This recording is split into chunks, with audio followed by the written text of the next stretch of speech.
Chapter 88. With a loud bang, the shield in Shea's hand instantly shattered into dozens of pieces. The shattered pieces of metal flew everywhere, and even cut off the heads of several Byzantium soldiers on both sides. Shea fell from the sky and landed heavily on the ground. The muscles on his arms were torn in several places. When Shea jumped up, he spat out a mouthful of blood and shook his head vigorously. Suddenly, a trace of ruthlessness appeared in his eyes. He pushed away Sleet, who was trying to support him, and snatched a spear.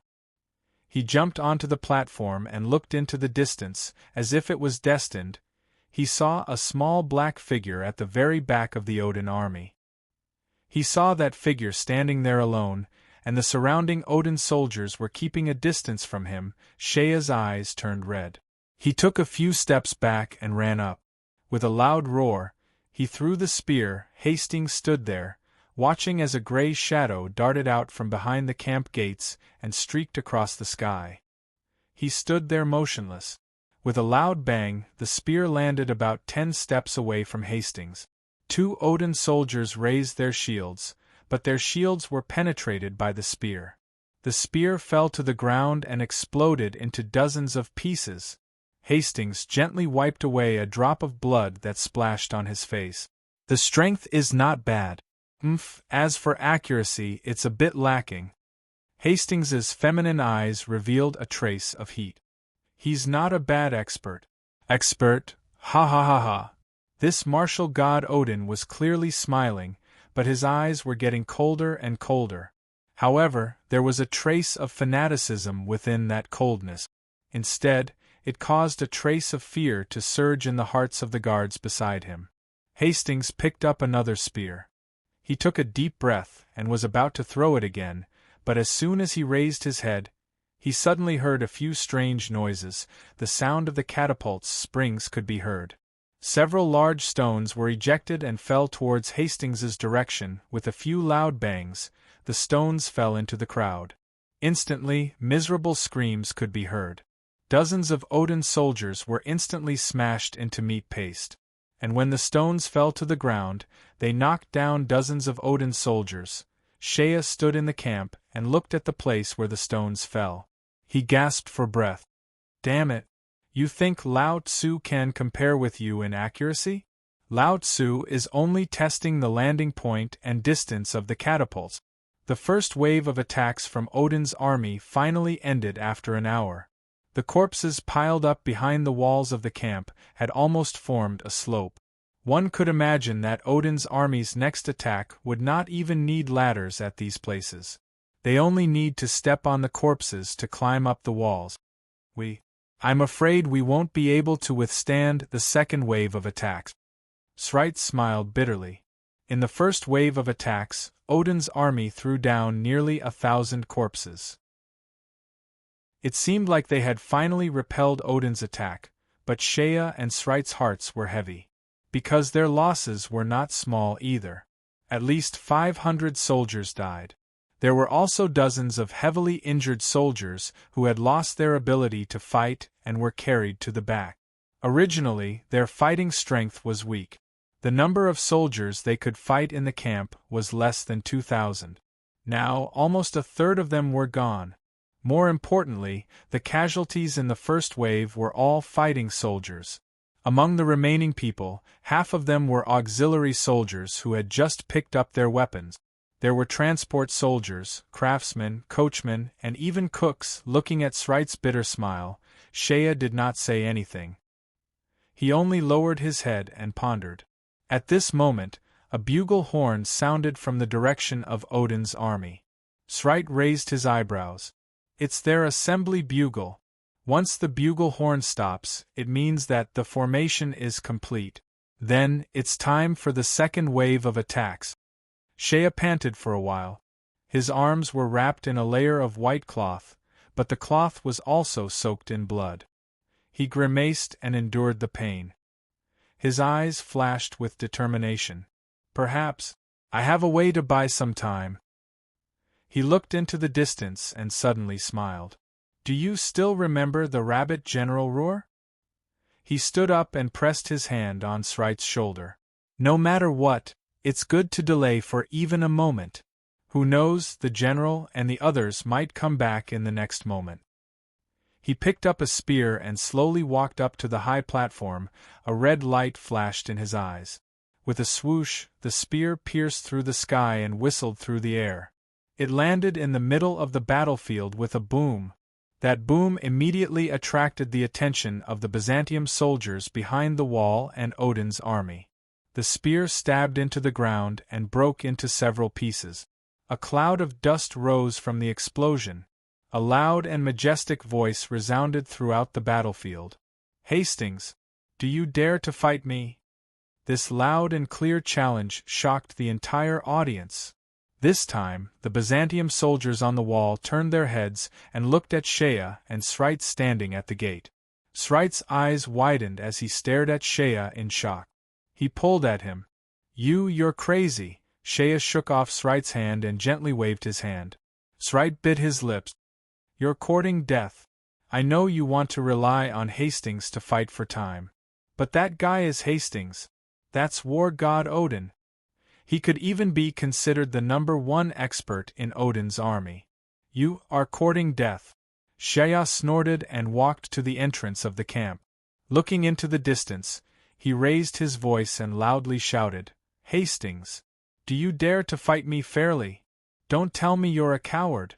You don't even dare to answer." Odin's side immediately quieted down. Finally, a hoarse voice came from the distance. That voice was not very loud, but it spread throughout the entire battlefield. Everyone heard it clearly. "A challenge on the battlefield?" Hastings spoke in Byzantium with great proficiency. His tone was cold. "I agree to your request, Byzantium."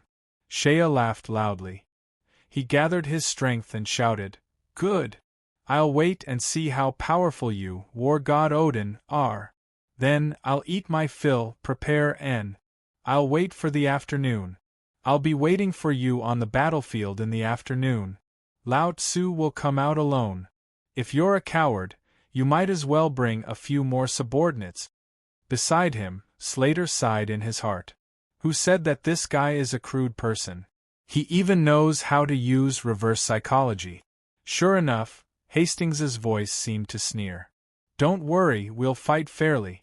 I also want to see what kind of person in the Byzantine army dares to challenge me." Slater sighed in his heart. Bravery is bravery, but it's too forced. Even General Adric doesn't have the strength to challenge Hastings. "Report your name, Byzantium warrior." Hastings's voice carried a trace of arrogance. Shea laughed mischievously. He straightened his back and took a deep breath. Then, he used his most majestic, most generous, and most impassioned voice to roar out. "I'm not afraid to tell you. The Byzantine Empire's first-class jazz, bon frite. I'll personally behead you, Hastings, on the battlefield." Hearing this, Slater's first reaction was that his vision suddenly turned black.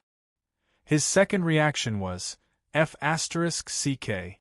This kid is too despicable and shameless.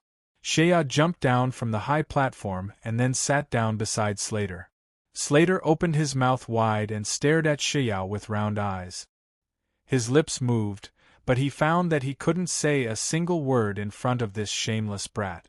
It wasn't until Shea sat down and drank a few mouthfuls of water that Slater opened his mouth, not knowing whether to laugh or cry. You sigh, you're really—" Shea glared at him, but said loudly and confidently, "What about me? That guy is the martial god Odin, the #1 expert in Odin's army. Do I really want to fight him one-on-one? Isn't that the same as throwing away my life? I haven't lived long enough yet." But you publicly issued a challenge.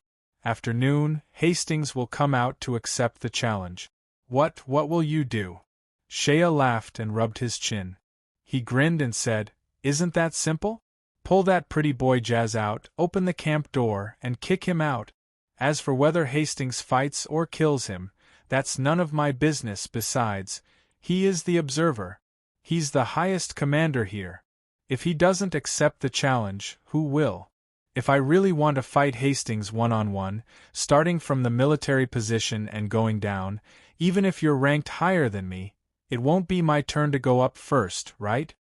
After saying that, Shea lay down on the ground and stretched his body to recover his strength.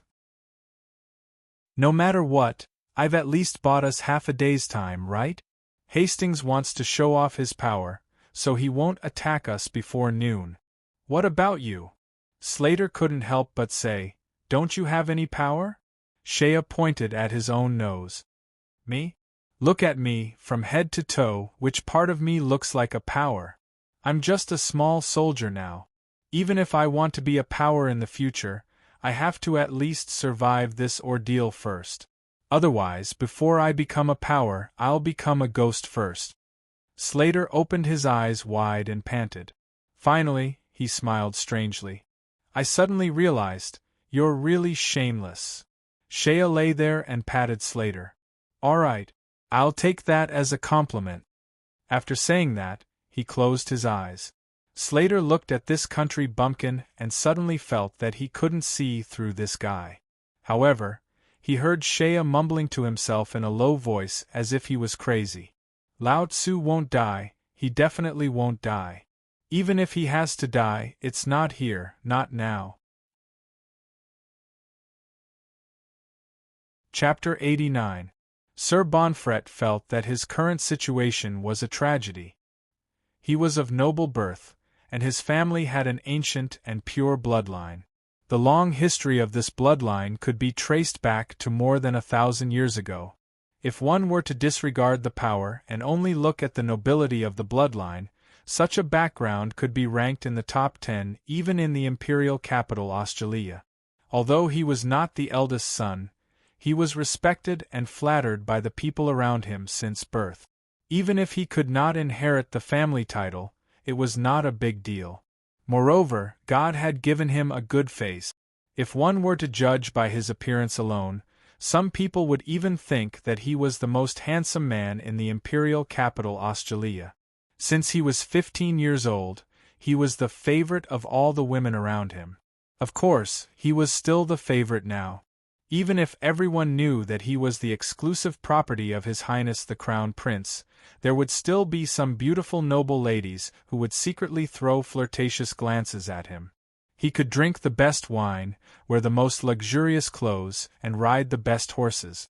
Even the green gemstone ring on his finger was enough to match the annual income of an ordinary small noble. Although he knew that there were some people in the imperial capital who looked down on him, this didn't hinder his nobility. At least, those people only dared to speak ill of him behind his back. In front of him, they were all as respectful as quails. Every word he said was treated as an order that could not be refused. If he wanted something, he didn't even have to do it himself. He only had to show the slightest intention or give a signal, and someone would immediately help him carefully prepare it and then present it to him with both hands. But now his situation was simply a tragedy, a nightmare. Most importantly, poor Sir Jas. He still did not know that his noble name was falsely used by a country bumpkin, and in such a shameless way. He used his name to challenge one of the continent's most powerful men, Odin, the #1 man in the Empire's army. Fortunately, he had been locked up in the armory's storeroom. The walls of the storeroom were very thick, and he had wrapped a blanket around his head, so he did not hear Shea's roar on the battlefield. However, in the morning, the door of the warehouse opened. That lowly bodyguard named Kata came in to deliver food to me. That hateful guy. Why did he look at me with that weird look? Katua had a faint smile on his face. He gently placed the plate in front of this noble Jas, and then his eyes gradually became sympathetic.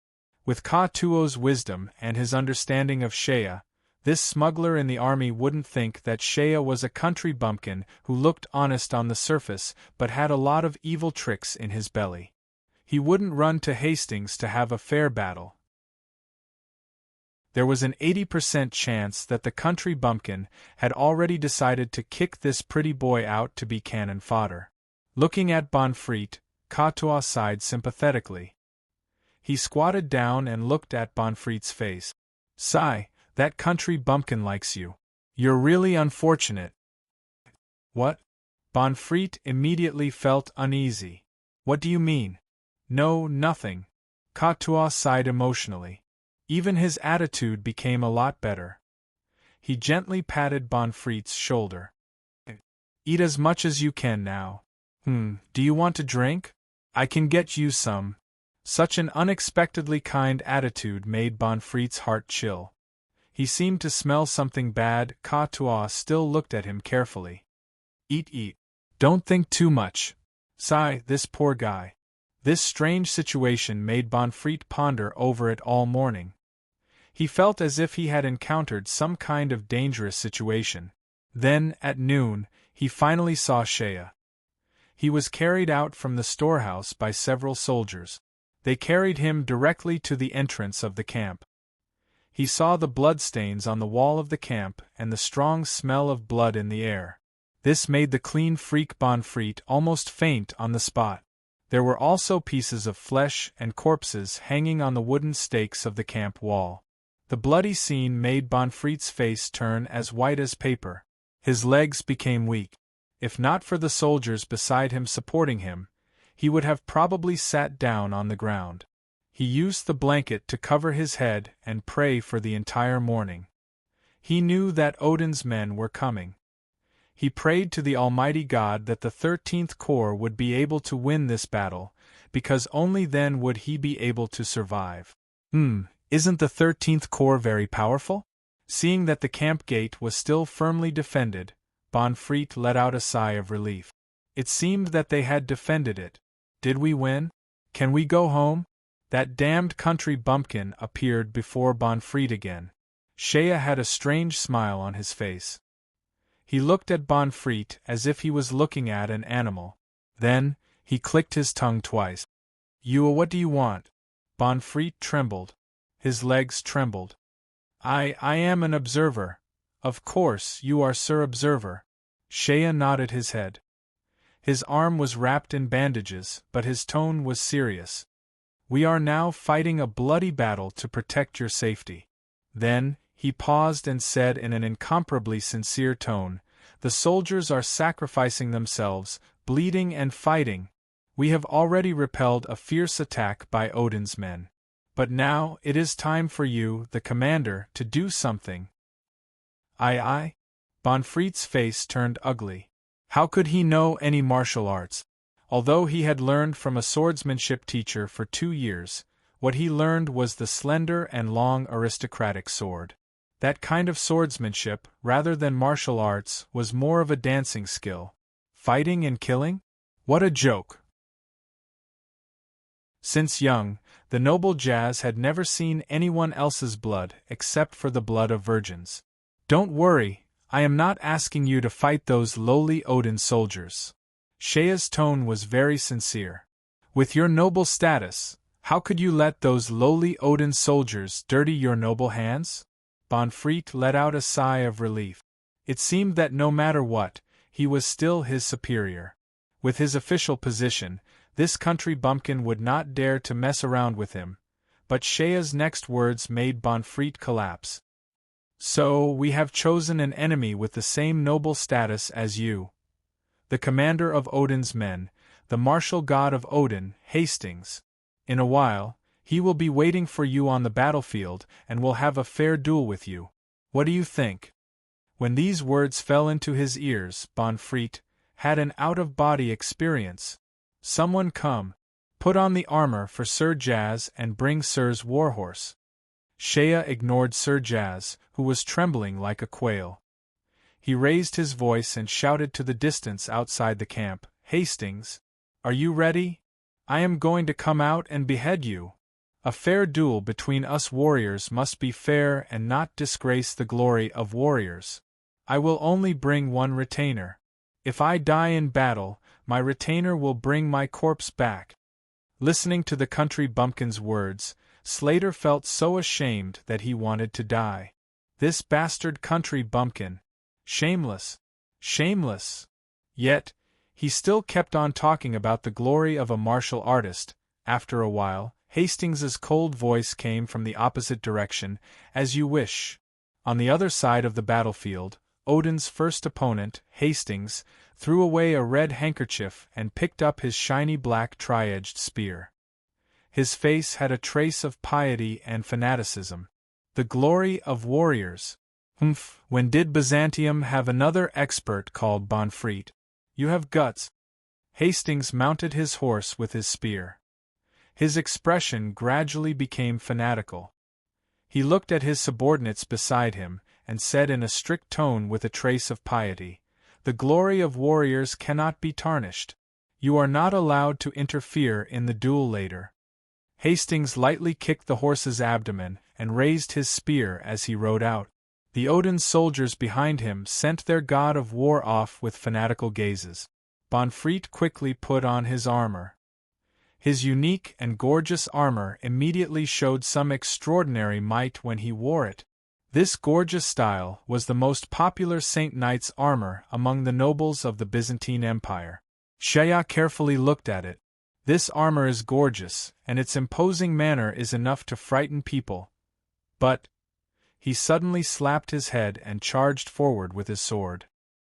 He fiercely smashed Bonfreit's shoulder, arm, and chest a few times, smashing a few holes in the gorgeous and mighty Saint Knight's armor.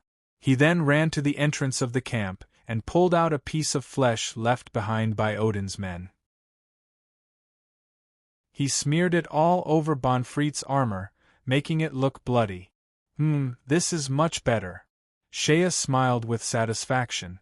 Bonfreit was so scared that he not almost, he had already wet his pants. He was tied to the horse's back with cow tendons so that he wouldn't fall. Behind his waist, there was an iron bar lined with armor to support his back. This could keep his back straight so that he wouldn't bend and fall. Shea personally put on the helmet for Bonfreit and put down the visor covering his face, revealing only a pair of eyes. Then he patted Bonfreit and whispered in his ear, "Listen well, I won't let you throw away your life. I've tied up your legs and body. All you have to do is to put on a show with me. Your figure is very similar to mine. That guy has a 50% chance of falling for it. You can only move your right hand. The spear I've prepared for you is made of wood and painted with iron. It looks just like a real knight's spear. You are not allowed to speak later. You only need to make a few gestures to attract his attention."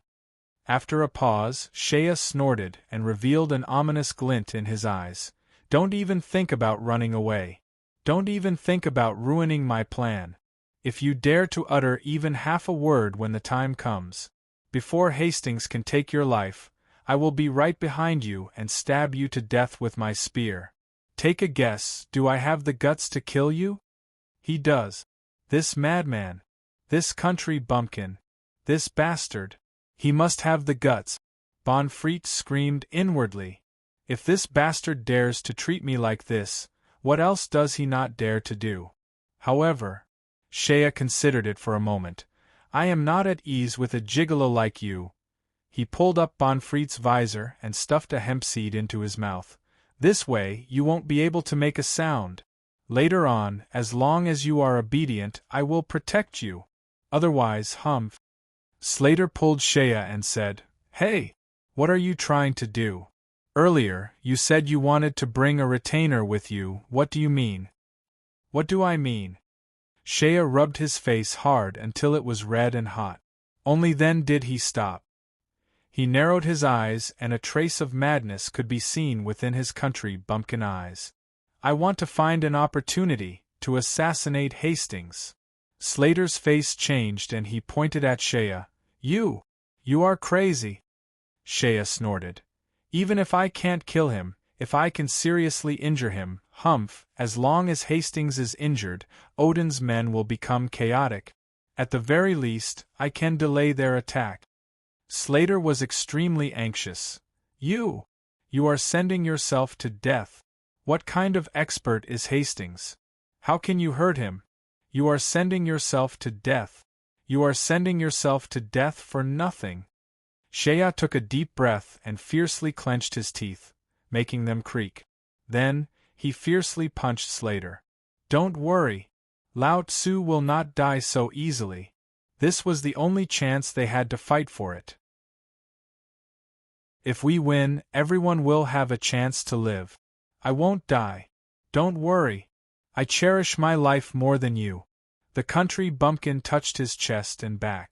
There were dragon scales on his chest and back, and there were 2 layers of them.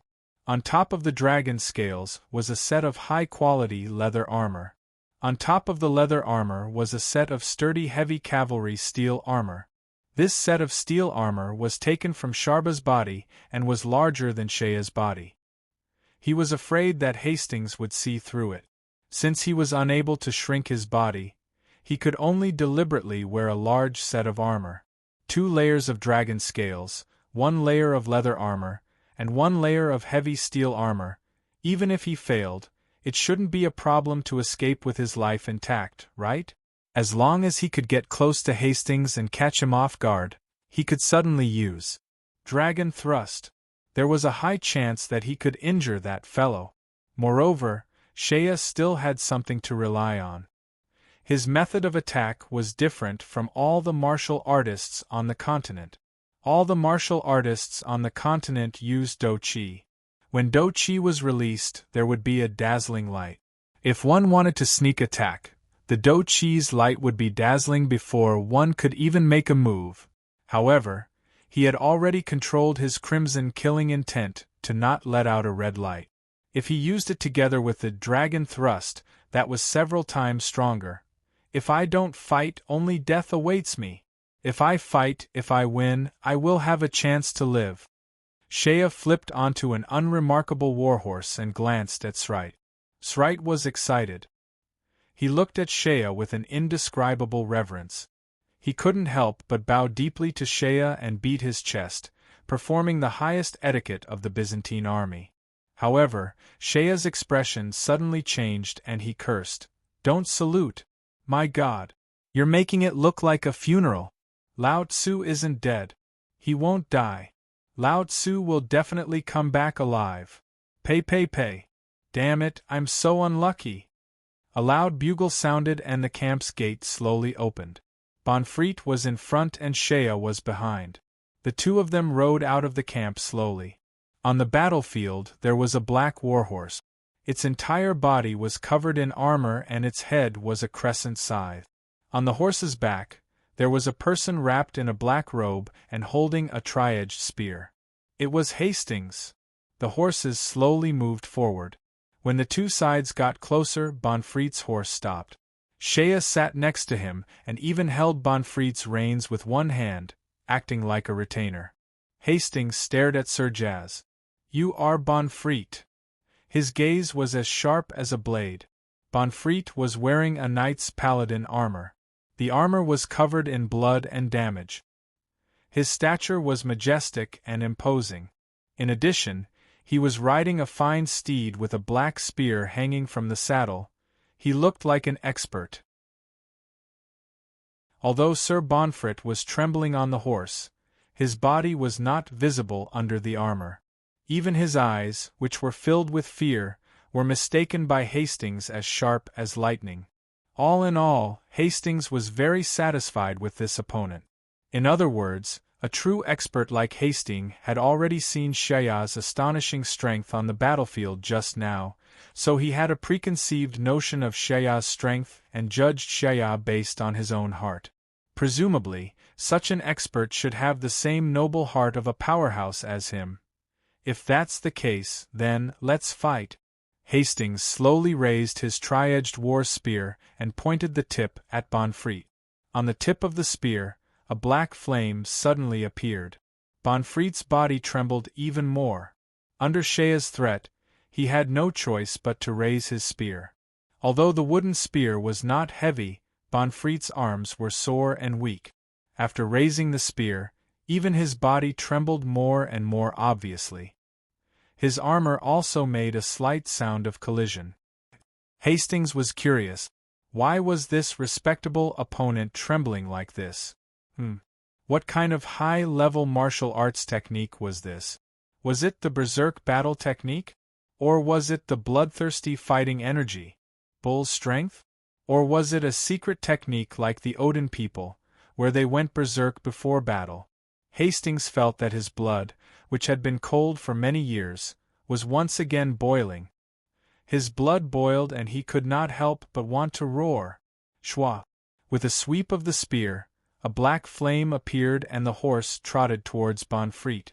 As Hastings approached, Sir Bonfreit suddenly closed his eyes. He had collapsed. Urine flowed out from his crotch and the spear in his hand fell to the ground. However, his body was tied up and his waist was propped up by iron rods. Even so, he remained upright on the horse, tall and straight, imposing.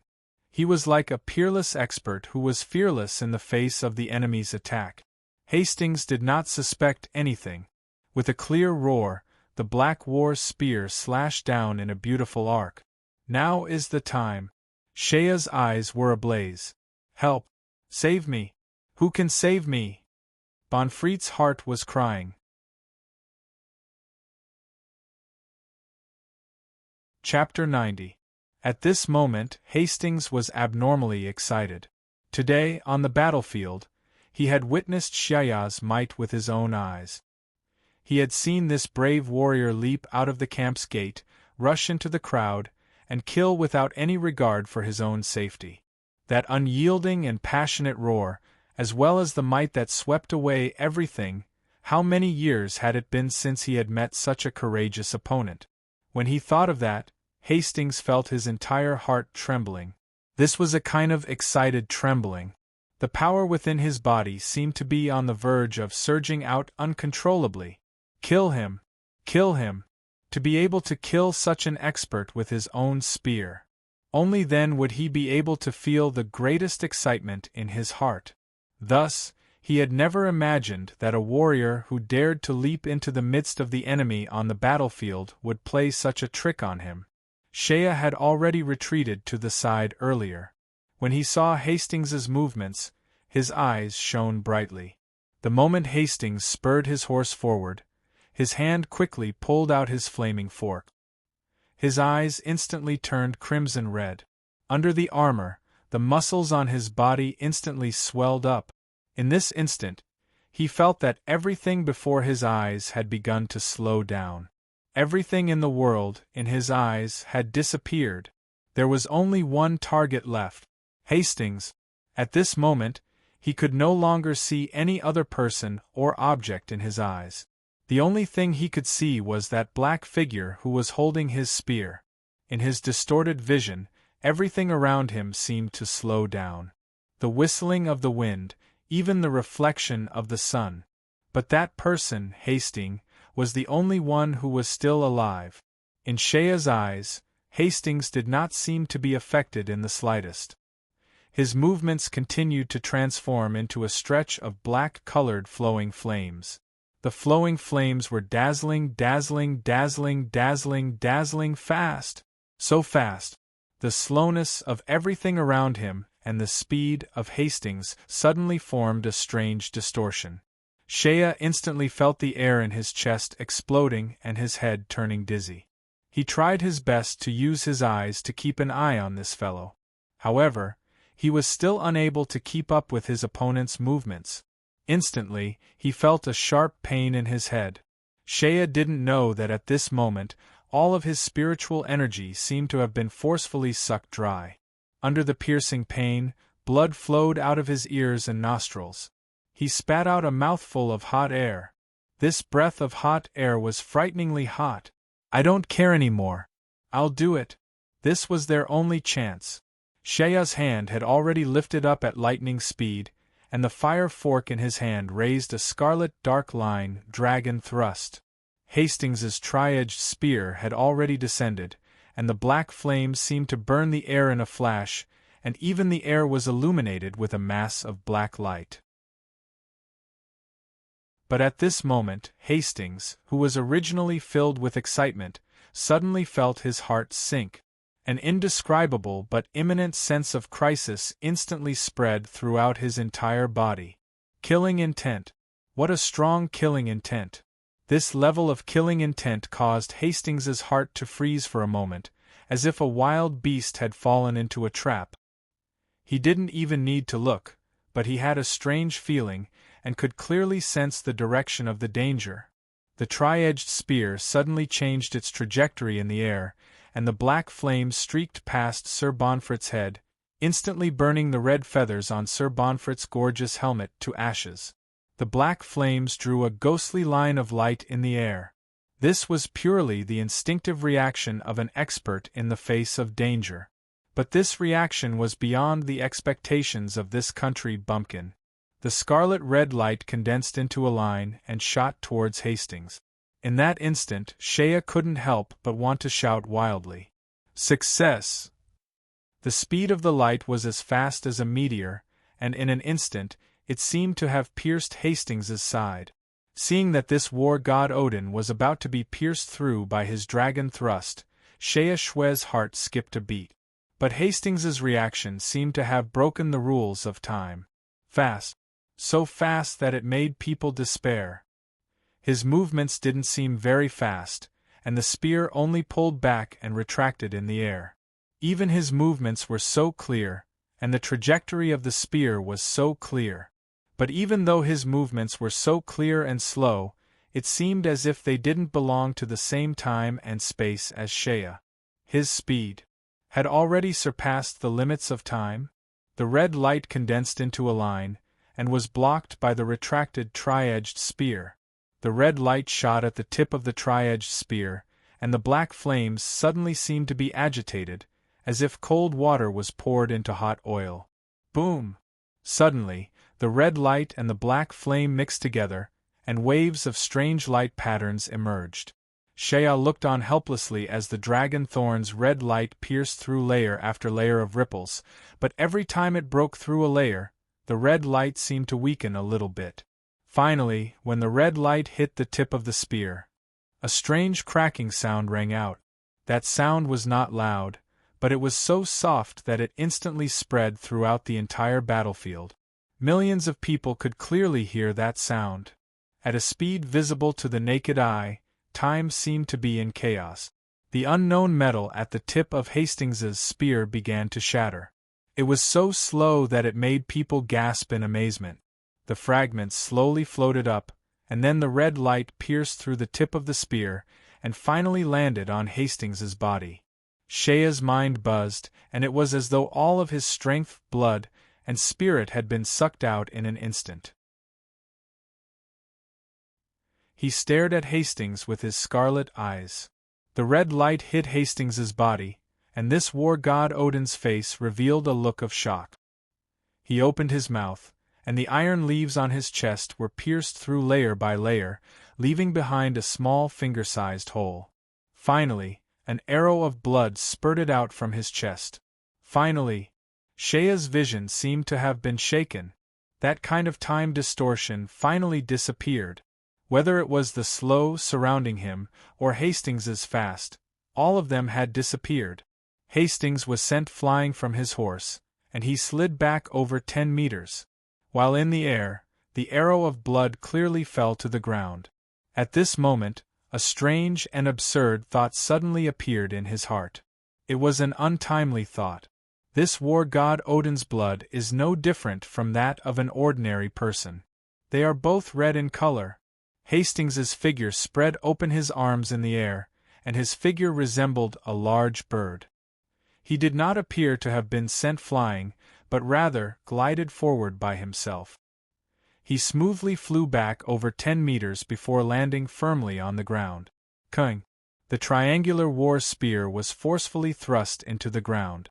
Hastings stood there, and his pair of slender and feminine eyes finally stared at Shea. Blood flowed out from the broken part of his chest. However, due to his black robe and black armor, it was not conspicuous. This war god Odin raised his hand and gently touched his chest. The dark red blood on his fingertips caused the corners of his mouth to curl up into a strange smile. Let's call it a smile for now. This smile contained shock, surprise, and even a trace of surprise.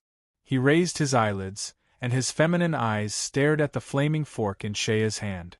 "It's you." Hastings's voice was terrifyingly calm. That calm voice did not contain any anger from being ambushed. However, Shea was sensitive enough to sense that beneath that calm voice, there seemed to be a hidden surge of agitation.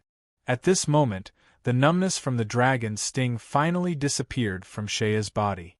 However, wave after wave of intense pain washed over his entire body. His arms began to crack, and blood flowed out, soaking his underwear. He wanted to tremble, but at this moment, he was being stared at by Hastings.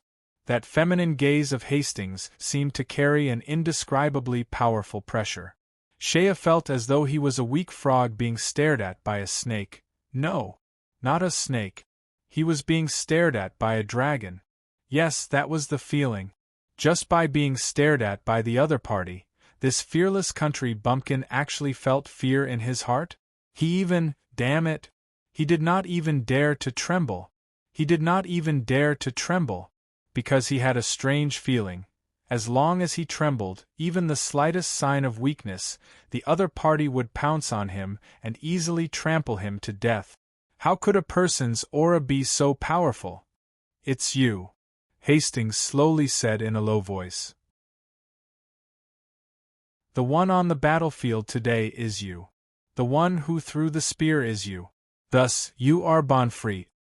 The calmness within Hastings's eyes finally tore apart bit by bit.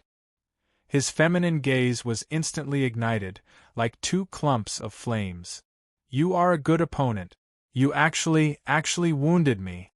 That crazed gaze, coupled with that calm voice, caused Shea to feel his entire body turning stiff. "Wounded me?" Hastings slowly smiled. "However, you should not have ambushed me. For a strong person like you, you actually do not have the heart of a strong person. Pitiful ant.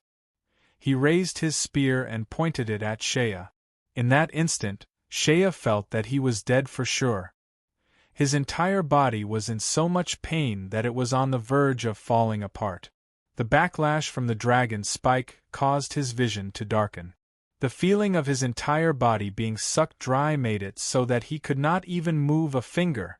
At that moment, if Hastings were to take one step forward, he would be able to stab him to death with a light stab.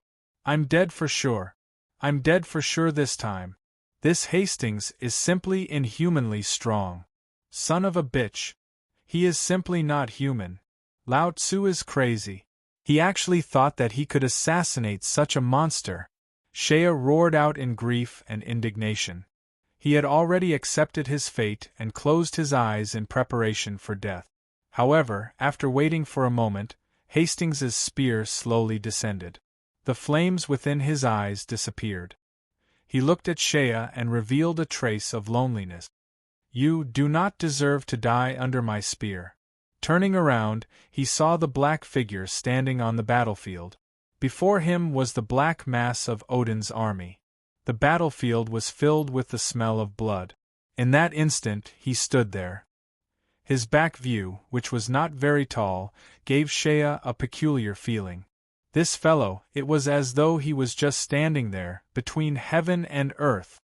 "You are not worthy." It was a lonely and cold voice. Hastings slowly moved toward the direction of Odin's army. His black horse also slowly moved its hooves and followed behind him. It was not until Hastings had taken over 20 steps forward that Shea felt the omnipresent pressure gradually disappear. The pressure on his chest disappeared and he gasped for breath. Fresh air flowed into his lungs, bringing with it a burning pain. Next, an indescribable feeling of humiliation emerged from the country bumpkin's heart. Indeed, it was humiliation. This Hastings, he actually spared my life. He actually spared me. Spared. It was spared. It was a humiliating spared. He even killed me. Disdained me? Not only am I not worthy to be his enemy, I am not even worthy to die in his hands. Hastings's words were very vague, but Shea was able to understand what he meant. You are not worthy to be a strong person. You are not worthy of a duel for the glory of a warrior. Thus, you are not worthy to die in my hands. At the very least, in this situation, you are not worthy. I will definitely kill you. Hastings's voice could be heard from afar. But not now, not in this situation. Because, dying in the hands of Hastings, in a duel for the glory of a fair duel for the warriors. You are not worthy. You are not worthy of the glory of dying in a fair duel. Shea clenched his teeth tightly. He had already spat out blood, but at this moment, even he himself could not tell whether it was the backlash of his power or some other special emotion. He clenched his teeth tightly, not letting the blood flow out. He allowed the blood to flow from the corner of his mouth. Hastings walked back to Odin's formation. Shea finally managed to kick the belly of his horse. He turned around and pulled Bonfrit's reins. The two of them returned. Just as he entered the camp gate, without waiting for the gate to close, Shea fell down from his horse with a plop. When he landed on the ground, Slater and Sharba had already rushed forward and hugged the country bumpkin. After the country bumpkin's armor was taken off, he was covered in blood. The horrifying appearance of the beads of blood flowing out from his pores stunned everyone. Shea clenched his teeth. His body finally began to tremble. The intense pain caused his body to tremble uncontrollably, but he kept his eyes open, not letting himself faint. Sleet was very excited. "You are still alive! Shea, you are still alive! You actually injured Hastings! You injured him!" Shea's words were practically squeezed out from between her teeth. "I lost. Poochie!" A stream of blood finally spat out from his mouth, dyeing the front of Shea's clothes red. Then, he closed his eyes. At this moment, an emotion that he had never felt in the past 18 years filled the country bumpkin's heart. That expert, that black figure, that expert who could easily tear him apart with a single spear, and his words, "You are not worthy." I clearly injured him in front of millions of people. But why do I feel like I was ruthlessly trampled under his feet? He was so strong. He was so strong that Shea had never seen before in his life. Crimson killing intent? No. Dragon stab? No. None of these could compare to him, not even a little bit. Regardless of whether it was those powerful fellows that Shea had seen before, or even that dragon, none of them seemed to have given Shea a greater shock than this black man. He was strong. Extremely strong. So strong that just by looking at him, he was able to make Shea tremble in fear. So strong that at a certain moment, Shea could not help but feel a sense of worship towards this strength that even he himself could not understand. Such a man, such a powerful existence that even Shea felt envious of, was telling him, "You are not worthy to be my opponent. You are not even worthy to be killed by me."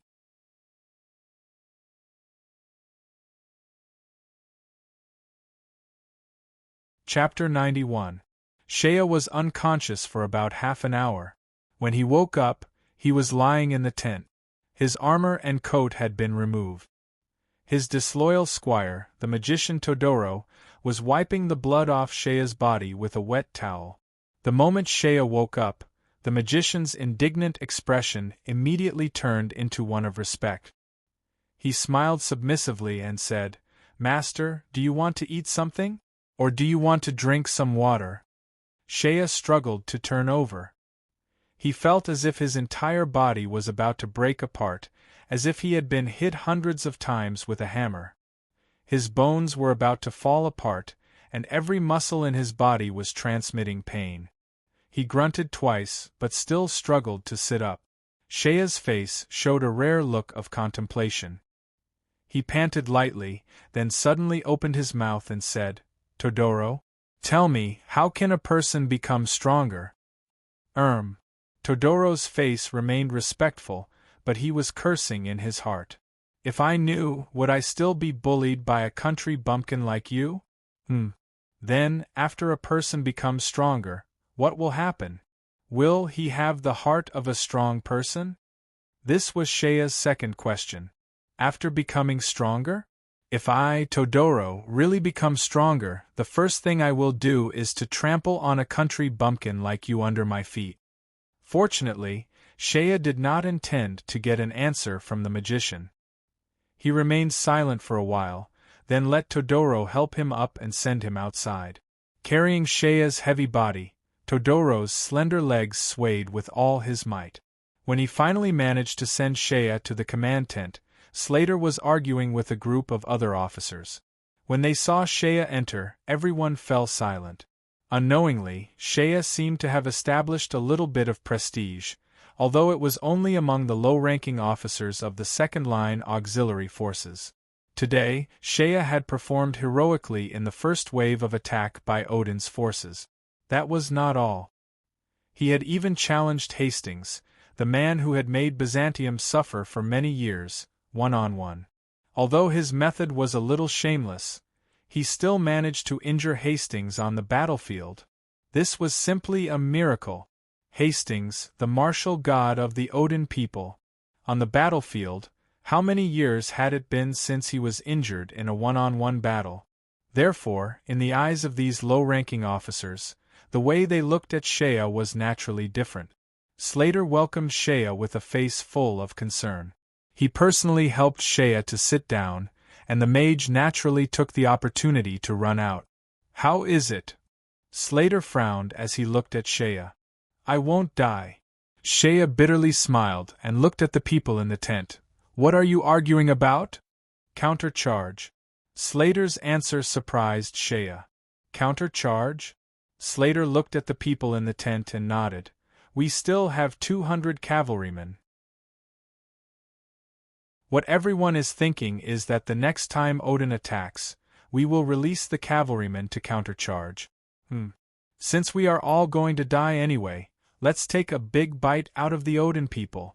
As expected of the 13th Corps, even the second-line auxiliary forces still had the valiance and bravery of the Roadrear Corps. No. Shea shook his head hard, but he quickly straightened his head. This action gave him a headache. "Why?" Slater's face was gloomy. "We can't defend anyway. In the end, we will fight until we break even." "No means no." Shea raised his head, and a wry smile appeared on his face. "I think we both made a mistake." "Mistake. Mistake." Shea nodded heavily. "Damn, Lao Tzu was wrong. We were all wrong. We thought too much of Hastings. We all thought that we couldn't defend. But in fact, we overlooked Hastings' weakness." "Weakness?" The officers in the tent were surprised. "Weakness?" Shea nodded with certainty. "Hastings, he doesn't have enough soldiers. Not enough to take down our encampment." When these words came out, the people in the tent revealed looks of disbelief. Even Slater couldn't help but wonder if Shea had injured his head in the duel with Hastings. Not enough soldiers? What a joke. At this moment, outside the walls of the stronghold, Hastings has over 10,000 soldiers. We only have a little more than 1,000 left. Shea's smile was a little tired, but he still grinned. Let's think about it this way. Hastings's surprise attack to defeat the 2nd and 9th armies, what did he rely on? Speed. This answer wasn't hard to think of. The biggest advantage of a surprise attack was naturally speed. Then, what does speed represent? Cavalry. Shea exhaled.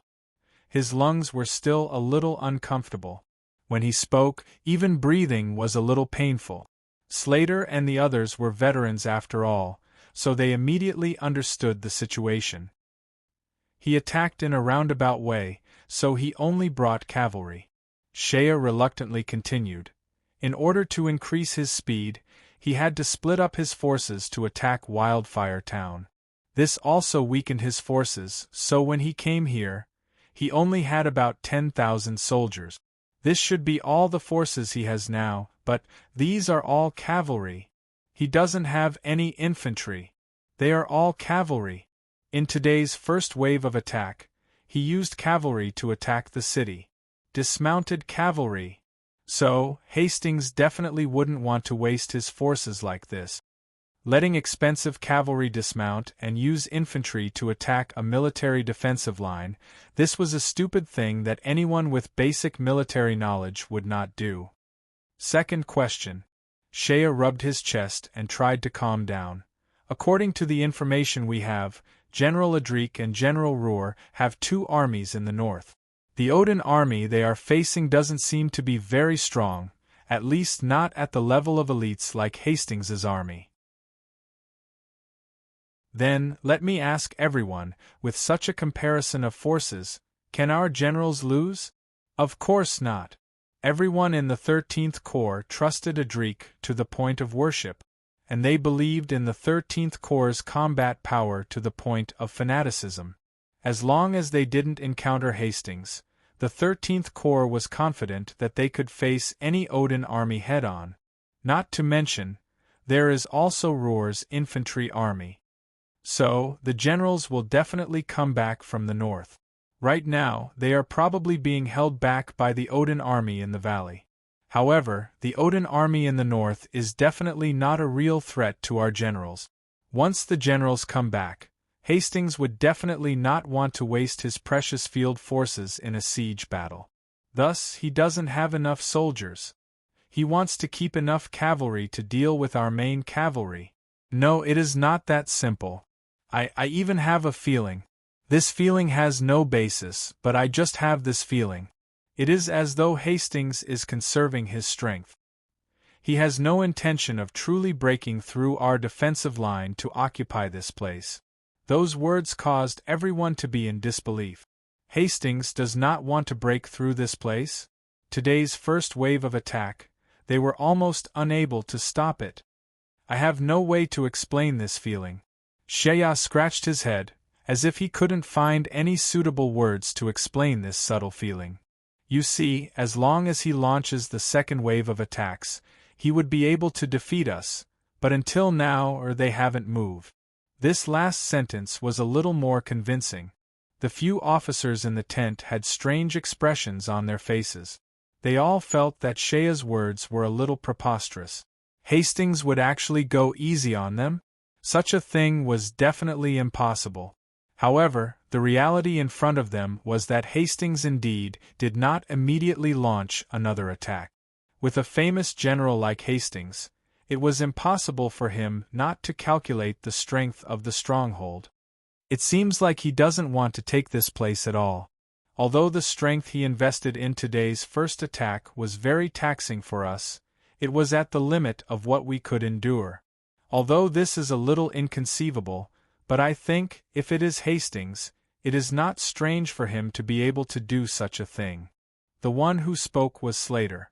This normal battalion commander was the only one who commanded the combat troops among the officers present. He was also the one with the highest military strategy. But why?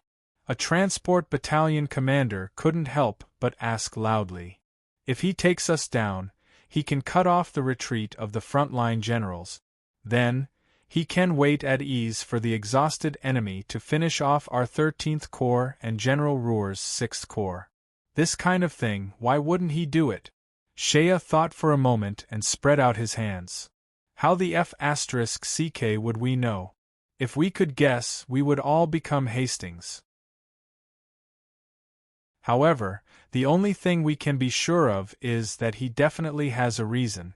Moreover, this reason is more important than eating up our 13th Corps and 6th Corps. At least, it is more important to Hastings. The officers in the tent began a new round of debate. They tried to use their intelligence to guess Hastings's motive. Could it be to surround the stronghold and attack the reinforcements? So Hastings is surrounding us but not attacking? What a joke. As long as he directly destroys us, the main force will be in a desperate situation. What kind of surround the stronghold and attack the reinforcements is this? Therefore, I don't agree with letting the 200 cavalry out to do some kind of counterattack. I have a feeling that the time for them to be put to use has not yet arrived. These 200 cavalry, maybe they will be put to use at a crucial moment. Shea smiled bitterly. This was still his intuition. It was the kind of intuition that he developed in the forest. It could not be explained with words or reasons. More importantly, Shea actually had a strange guess in his heart. However, it was too strange to say it out loud, so he didn't say it out loud. Hastings, He seems to be guarding against something? Shea's thoughts were not complicated. On the contrary, his way of thinking was very simple and clear. Hastings is preserving his strength. It is very clear. Then, why is he preserving his strength? There are only two reasons. The first is to preserve his strength to deal with some kind of enemy. But he clearly has a way to finish off our main force, which is to destroy our encampment, but he chose not to attack. Then, obviously, his goal is not to deal with the enemy. Then, the second reason is to preserve his strength. If it is not to deal with some kind of enemy, then it can only be to guard against someone. Hastings, what is he guarding against? Hastings, that fellow, will definitely be on guard against me. Cuchulainn was sitting on a huge chair made of beast bones. There was a huge square platform under the chair and 20 robust Odin warriors were working together to lift it. Cuchulainn was sitting on the chair as steady as a rock. One of his hands was supporting himself on the chair's armrest, while the other hand was holding a small harp. His fingers seemed to be casually moving across the strings, making a string of soft note.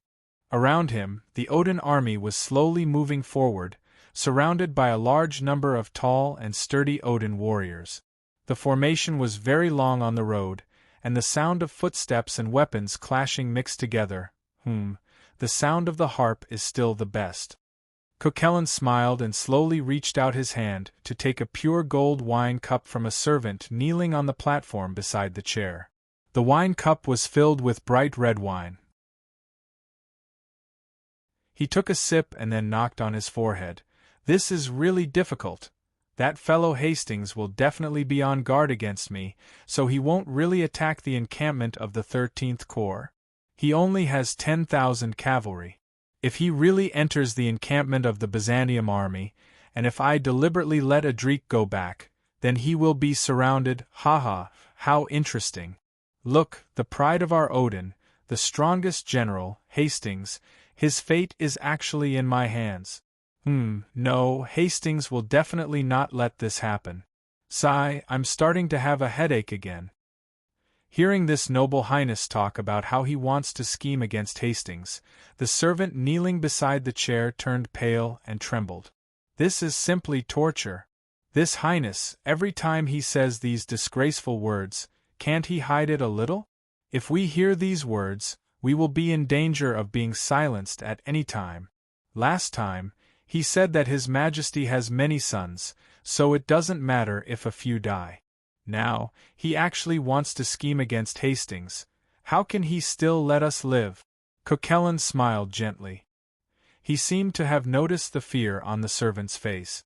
Sigh, poor fellow, you don't have to be afraid. Cuchulainn shook his head and sighed.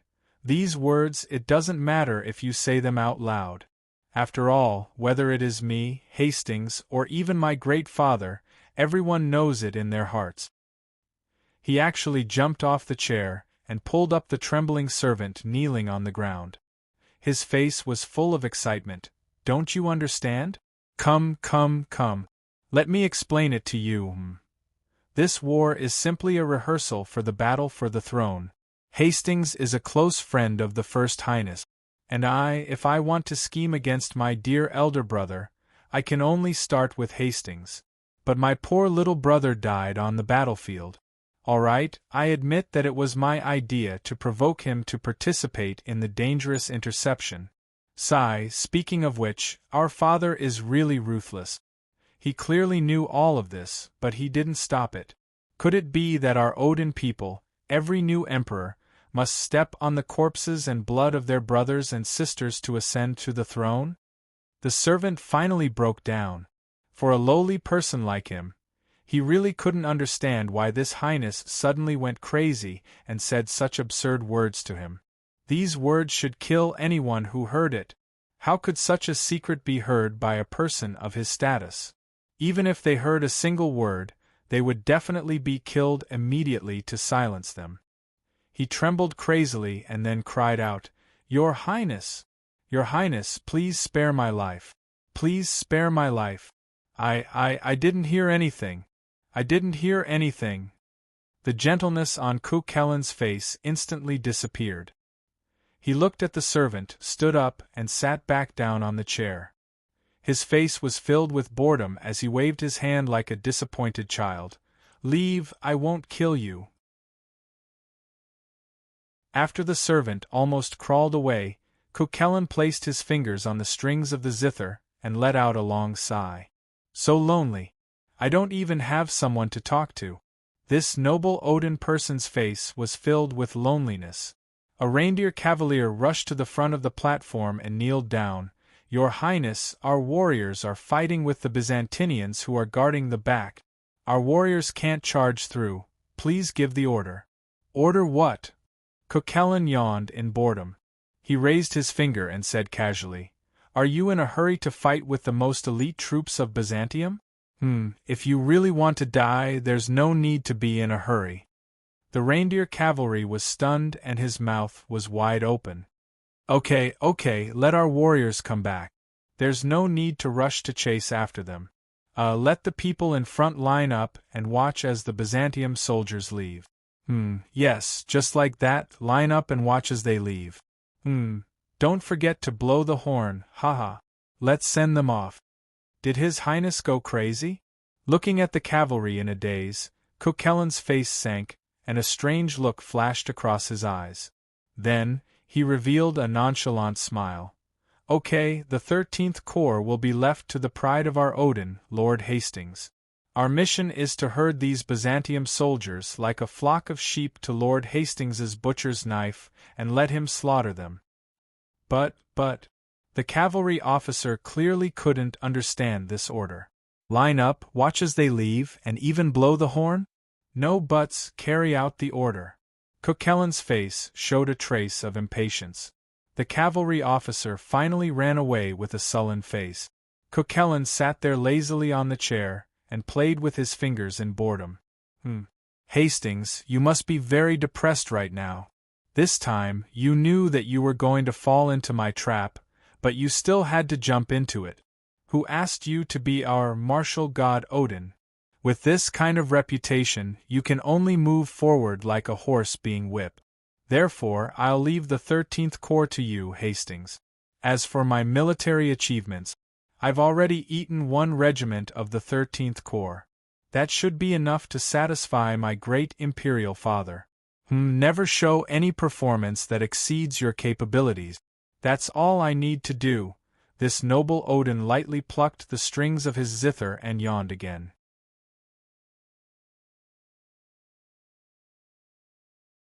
Chapter 92. Kevin panted. His bald head was covered in sweat and his armor was crooked. He was so tired that his arms were numb and he could barely lift the mace in his hand. Beside him were his personal guards and 2 battalions of cavalry from the 4th Emblem Group. They had successfully blocked Odin's pursuit twice. The second time was especially strenuous. Kevin was so tired that he could not even straighten his back on his horse. Seeing Odin's men retreat like the tide, leaving behind a ground full of corpses. These Odin's men, why aren't they chasing anymore? The bald man's brows furrowed together. But soon, he stopped thinking about it. Anyway, the general's order was to cover their retreat. Since these Odin's men had stopped chasing, they had fulfilled their orders. He had more than 600 cavalrymen by his side. After fighting 2 battles to stop the pursuers, about 200 of his brothers had been killed or injured. Although the men and horses were tired, Kevin still carefully gathered the remaining men and slowly left the battlefield in formation, chasing after the main force to the south. Just as Kevin led his men away, the Odin's pursuers blew the horn. Have these Odin's men gone mad? The bald man was at a loss. General Adric in the north had found out that their retreat route had been outflanked by Hastings 3 days ago. The reason why the news was discovered so early was all thanks to the rabbit General Roar. When Fatso was heading north, he had carefully set up a mixed team behind him to maintain a distance of 1 day's journey from his main force. This decision was made purely because of Fatso's natural talent for escaping and his 6th sense before danger approached. And this time, this premonition had helped him a lot. Fatso was an infantryman. He moved slowly to begin with. With his main force at the back, the rest fell even further behind. Soon, the mixed team discovered traces of Odin's reindeer cavalrymen searching from the south. This discovery immediately caused the rabbit general to be greatly shocked once more. South. Odin's men are actually behind us? This news was immediately sent to Adrik's army via fast horses. Then, Adrik made a decision without hesitation, to march south. The experienced Adrik knew very well that if their retreat route was outflanked by Odin's men, the only one who would dare to make such a big move would be his old rival among Odin's men, Hastings. And if an enemy as fearsome as Hastings had already circled around to your rear, then Adrik did not even dare to think about it. Without any hesitation, the 13th Division immediately turned around and headed south. Once the cavalry's speed, Adrik's idea was to catch up to Fatso and Ruhr, who were in the south. Originally, they should be able to catch up to Fatso in a day's time. However, the truth was that the 13th Corps only managed to catch up to Ruhr's army on the night of the second day. What caused Adrik to sigh in admiration was that Ruhr was indeed a famous general who ran away. Along the way, he saw a large amount of abandoned supplies. Spare military equipment, armors, forage supply wagons, even some ballistae and catapults used for infantry were all smashed and thrown on the side of the road. Ruhr's escape was nothing short of hysterical. This Fatso actually gave the order for his army to only bring 3 days' worth of rations and basic armors. Everything else was to be discarded. In Fatso's words, "If we cannot make it back to our encampment within 3 days, then only death awaits us. As for the other things, if they were to throw them away, then so be it. If they were to lose their lives, what was the point of keeping those things?" When the 13th Corps caught up to Ruhr, Ruhr made another request. Have the cavalry of the 13th Corps allocate a portion of the surplus cavalry to his men. The 13th Corps consisted of cavalry, and each of them had at least 2 war horses. Under Ruhr's strong request, Adrik reluctantly allocated over 2,000 war horses. Next, Ruhr began to perform his magic trick. The series of actions he displayed proved to everyone that his nickname of Rabbit Run Fast was not an undeserved reputation. Do you still remember that mixed team of his? Once they turned south, the rear group became the vanguard group. They became the vanguard group. After Ruhr and Adrik met up, their speed caught up to the mixed rear group. As for the mixed rear group, there was also a large number of supply wagons. Under Ruhr's command, the soldiers of the 6th Corps used astonishing speed to harness the war horses allocated from the 13th Corps onto the wagons. Then, they used wooden planks to construct the supply wagons. Very quickly, they produced over 200 large wagons. The entire process took less than 2 hours, as though the soldiers of the 6th Corps were used to this kind of work. With these 200-plus large wagons, although the 6th Corps consisted of infantry, their marching speed was greatly increased. Thousands of infantrymen jumped onto the wagons, and the wheels of the wagons rolled, barely keeping up with the speed of the cavalry.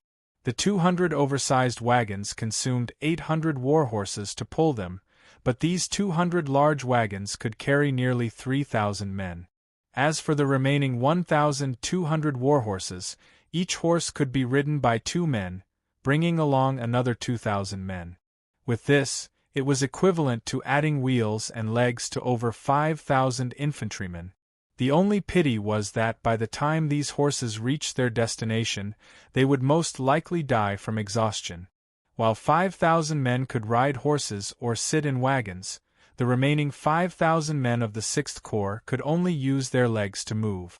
But soon after, the soldiers of the 6th Corps displayed their outstanding ability. Running ability. It was like seeing a ghost. These infantrymen ran across the continent, and then rotated with the people on the wagons every hour. In the end, they did not fall too far behind the cavalry of the 13th Corps. This Fatso, he must have spent his entire life thinking of ways to escape. Adrik had a malicious guess in his mind. Thus, 3 days after the two corps met up, they hurriedly marched for 3 days, abandoning all the supplies they could. In just 3 days, they killed their way back from the plains of Albacete. On the way, the vanguard of the cavalry swept away 2 small groups of Hastings's corps. On the night of the 3rd day, the vanguard of the vanguard arrived at a place about 10 li away from the encampment. Most of the war horses that Fatso asked Adrik for were dead from exhaustion. In order to pursue speed, Fatso did not cherish the horses. In his words, if you lose your life, what's the point of having a horse? As long as you can return alive, you can buy more war horses, but you can't give birth to more people. Adrik discovered that Fatso's calculation ability was quite outstanding. His troops abandoned another batch of supplies on the way. In the end, many soldiers even threw away their armor, shields and weapons.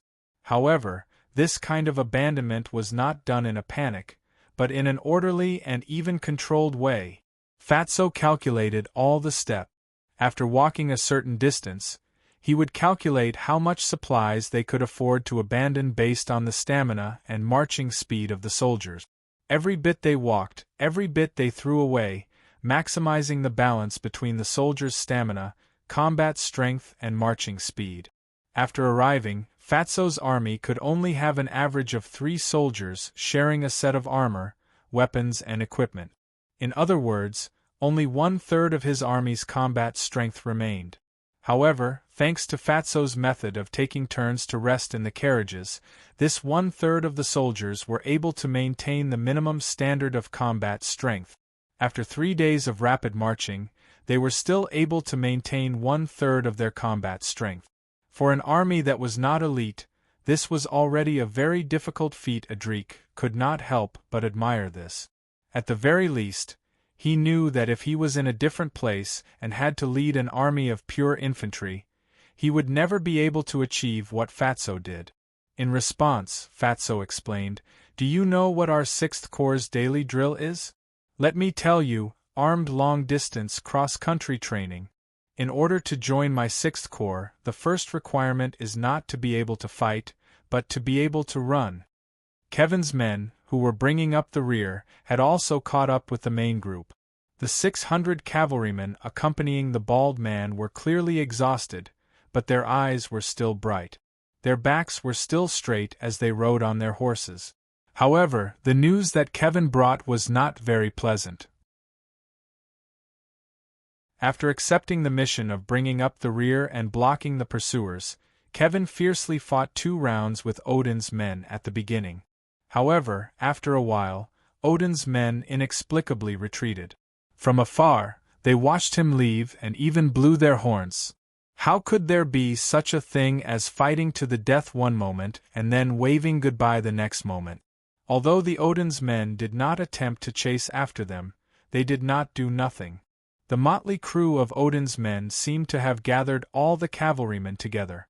Over 3,000 reindeer cavalrymen chased after Kevin and the others day and night. These damned Odin's men would not actually attack. Every time they chased after them, they would deliberately slow down and shout from afar.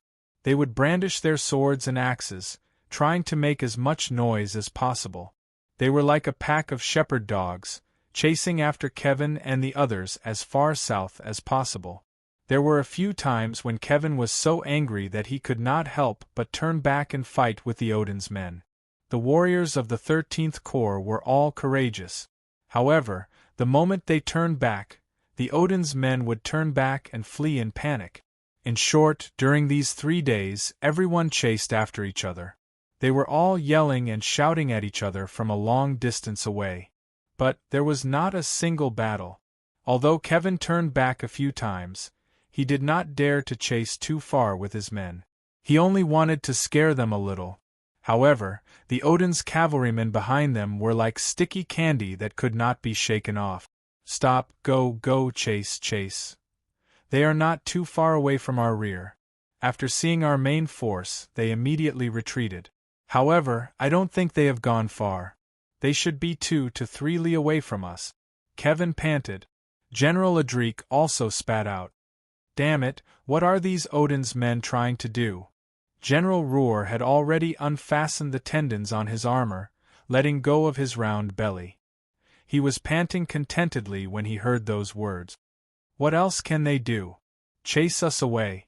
Chase us sheep to the mouth of that wolf in Hastings. Adrik thought for a moment and a murderous look flashed across his face. Rest for 15 minutes. Then prepare for battle. Is the outpost still in our hands? Looks like the boys in the outpost are doing well. As long as we can kill our way back to the outpost, we will have a chance to turn this battle around. General Roar frowned.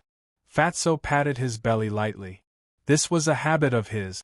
Whenever he had something hard to decide, he would subconsciously do this when he was thinking. Fatso patted his round belly loudly before speaking. His expression was a little strange, as if there was something that was bothering him. I think it won't be too hard to kill our way back to the outpost. Hastings won't really fight us to the death. However, it is possible for them to bite off a piece of meat from us. Adrik immediately looked at Roar seriously. After a few days of rapid marching, Adrik was not a fool. He naturally saw that Fatso, who was famous for his ability to escape, was not the idiot that everyone said he was. What do you mean, General Roar? Fatso patted his belly. Yes, the Odin's men behind us did not really pursue us. According to my original calculations, if they pursued us with all their might, then our speed of return would be delayed by at least a day or more. What does this mean? It means that they did not try their best. But what about in front of us? The outpost is still in our hands. Aren't you surprised? Although the boys in the outpost are all good, we know their strength very well. They only have a battalion of soldiers, and the rest are just small fries. Yes, it's not that I don't believe in miracles. If it was another Odin leading the troops, then maybe a miracle would happen and we could defend the outpost. But who is the one in front of the outpost? It's Hastings. Do you think that the #1 general of Odin with over 10,000 of Odin's most elite troops would not be able to take down a small outpost with less than 1,000 soldiers? Is it possible? Please, he is Hastings. Fatso became more and more agitated as he spoke, and beads of sweat appeared on his forehead. Adrik also pondered. This doesn't make sense. The pursuers behind us are not working hard, and Hastings in front seems to be going easy. What are they planning? Logically speaking, the pursuers behind us should be doing their best to delay us and buy time for Hastings to take down our base. But now, Fatso glanced at Adrik and suddenly lowered his voice. General Adrik, this has always been your weakness. You have always viewed war too simply. You must know, back when I was following Duke Minas, he once said, war is the continuation of politics.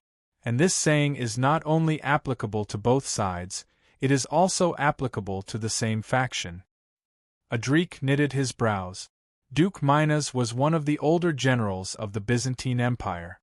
His words must be very reasonable. Roar smiled gently and narrowed his eyes. You still don't get it? The pursuers behind us and Hastings in front. These two Odin armies, they are not united.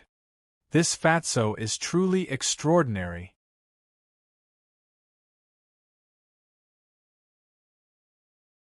Chapter 93. Let's make a bet. Let's bet that Hastings won't really fight to the death with us. Adrik, Fatso, and Roar made their decisions. In the middle of the night, the slightly reconditioned soldiers were ready for battle. The cavalrymen tied their saddles tightly and polished their spears until they shone brightly. They removed the sacks tied to their horses' heads, then patted their beloved war horses lightly and mounted them. In the dark night, the cavalrymen lined up in formation. Under the stern urging of the officers who lowered their voices, the cavalrymen raised their heads and slowly moved forward while lining up neatly. The wedge-shaped charging formation had already formed in the wilderness. At the front was the heavy cavalrymen led by Sophia. Their mission was to break through Odin's army from the front. They had to completely penetrate through them. In the middle was Ruhr's 6th Corps. The infantrymen had thrown away most of their equipment. Only the people around the formation were holding weapons, armor, and shields. The people in the middle were only left with uniforms. They didn't need to fight. The only thing they needed to do was to run. Run with all their might. After the vanguard cavalrymen broke through Odin's formation, they had to risk their lives and run through the entire battle line of Odin's army.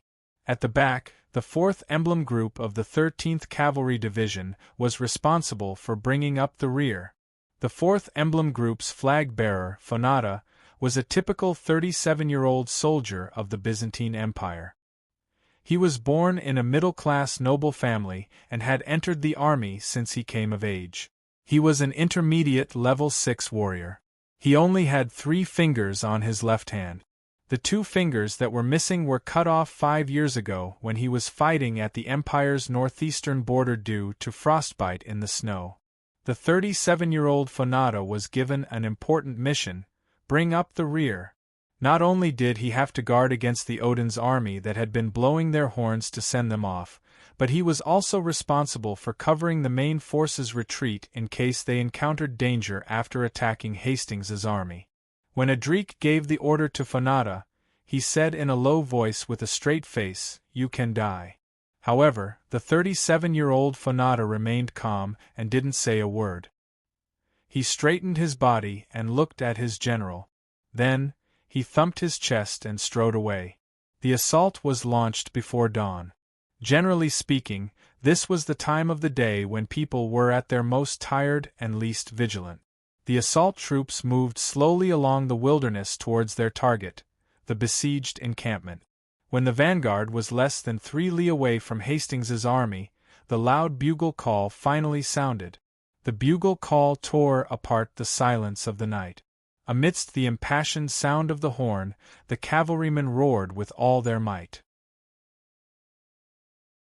They kicked the bellies of their horses, urging them to gallop forward in a frenzy. Dawn was the darkest time before dawn. At this moment, it was as though the heavens were on the side of Byzantium. The sky was covered with dark clouds and the stars were completely absent. Amidst the sound of the horn, the black mass of cavalrymen galloped across the wilderness like dark clouds pouring out in torrents. Hastings's army formed a crescent formation in front of the encampment, while the assault cavalrymen chose to break through right in the middle. The moment the Byzantium bugle call sounded, a commotion broke out in Hastings's camp. Men shouted and horses neighed. Many places lit up torches. Soja's heavy cavalry was at the forefront. Their horses were covered in heavy armor and their men were wearing heavy armor. The cavalry carried their spears and crazily rushed through the wilderness. In the darkness of the night, a large black cloud could be seen surging. The vanguard rushed into the encirclement of Odin's camp and forcibly broke through from the middle. There weren't many fortifications at the back to defend against the cavalrymen's charge. The simple walls of the camp were destroyed by the heavy cavalrymen. When the heavy cavalrymen charged into the encampment of Odin's army, the surroundings were in chaos. Odin's soldiers cried out in alarm as the cavalrymen galloped down. The scattered resistance was unable to form an effective blockade. Small groups of resistance were instantly crushed under the trampling of the cavalrymen's hooves. The cavalrymen's hooves trampled over one tent after another. The abandoned torches lit up with flames. Battle cries and the sound of hooves shook the sky. It was as though the entire earth was trembling in the dark night. Soja's heavy cavalrymen didn't meet any decent resistance. They charged straight into the heart of the encampment.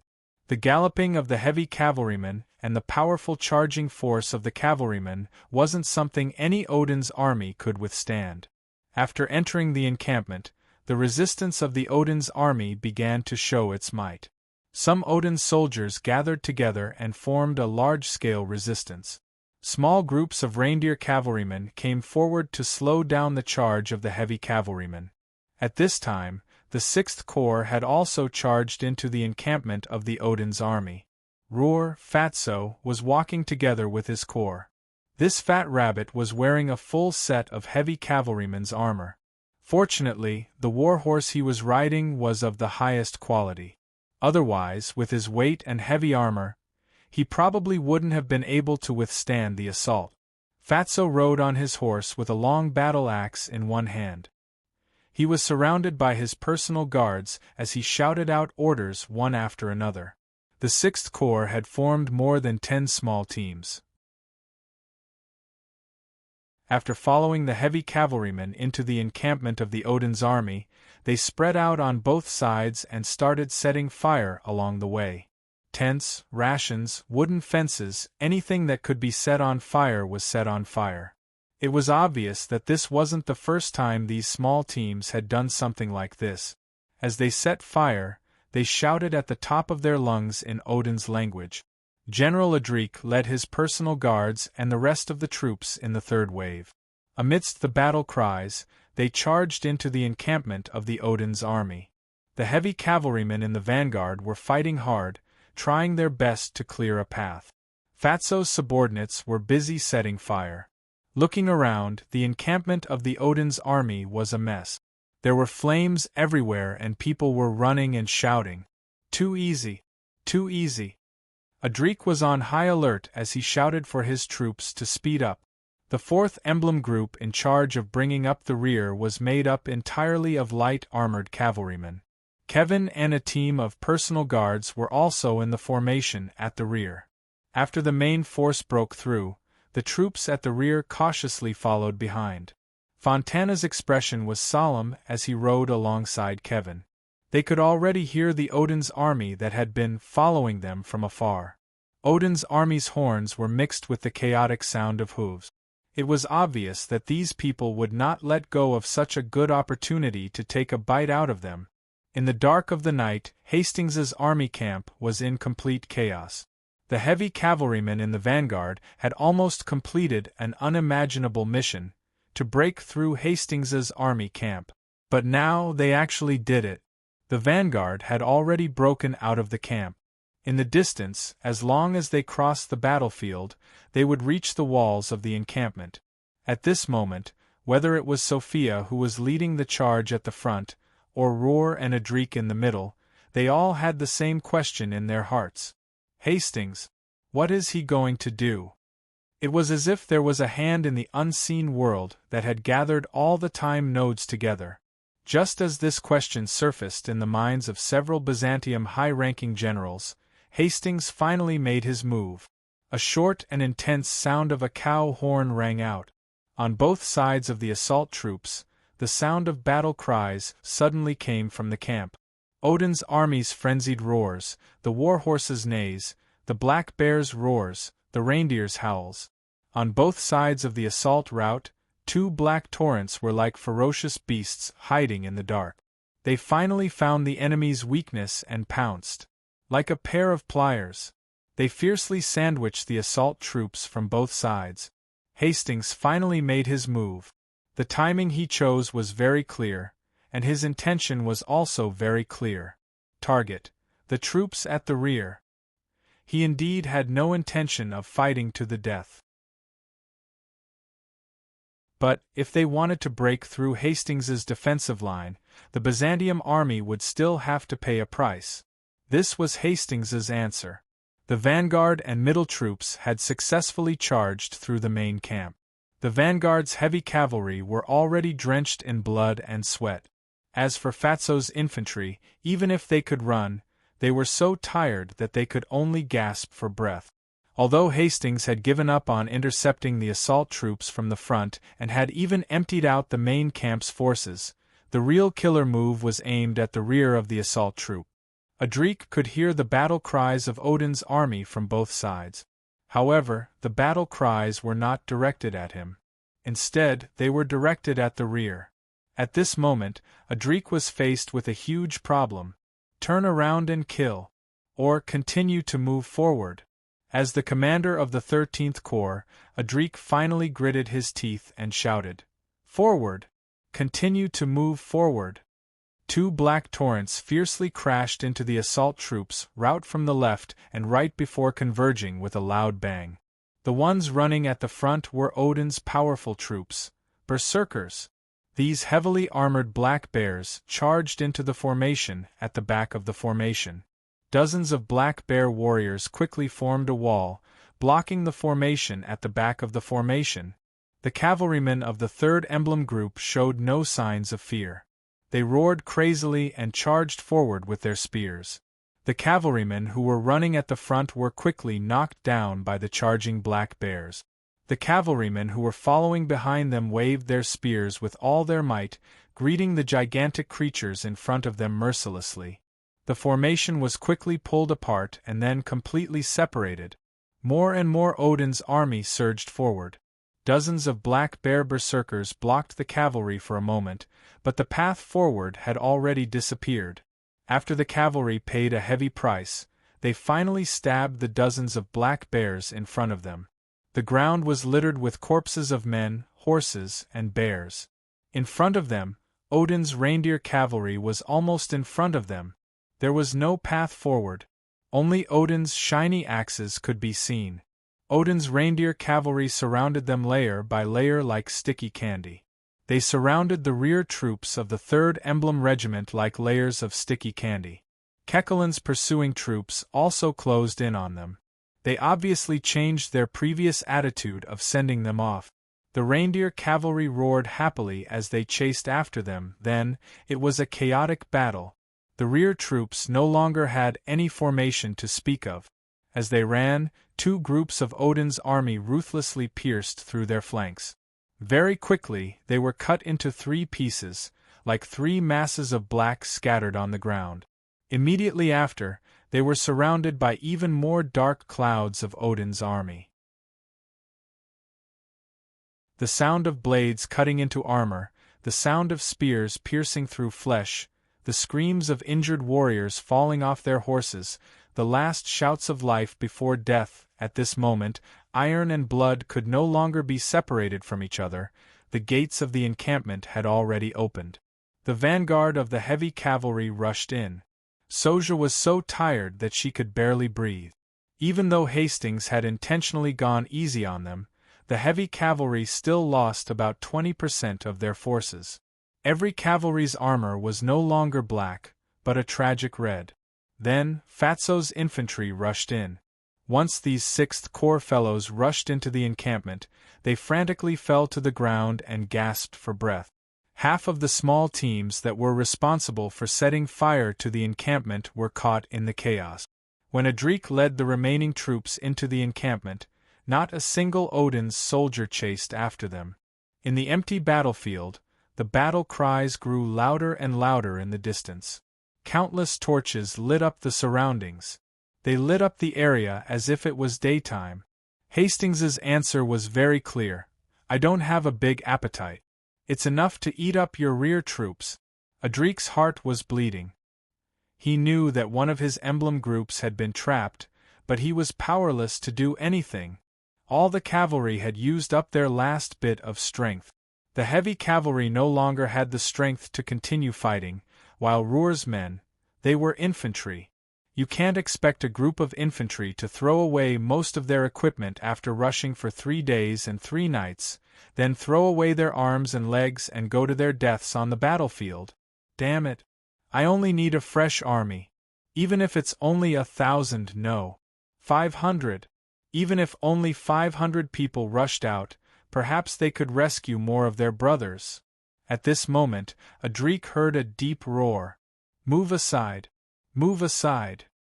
This roar was full of energy, followed by the sound of galloping horse hooves from the encampment.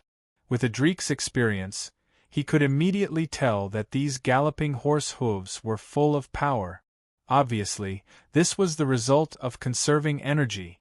A group of cavalry rushed out.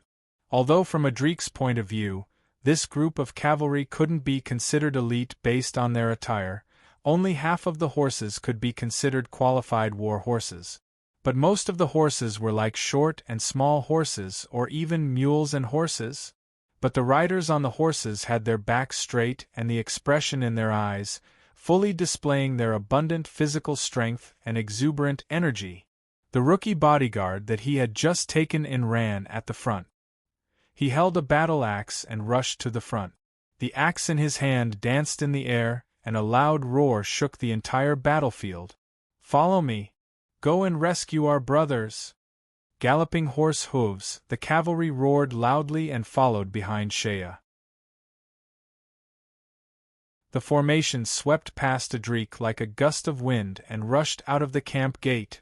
At this moment, the charging momentum of just 200 cavalry was like a magnificent army with thousands of men and horses.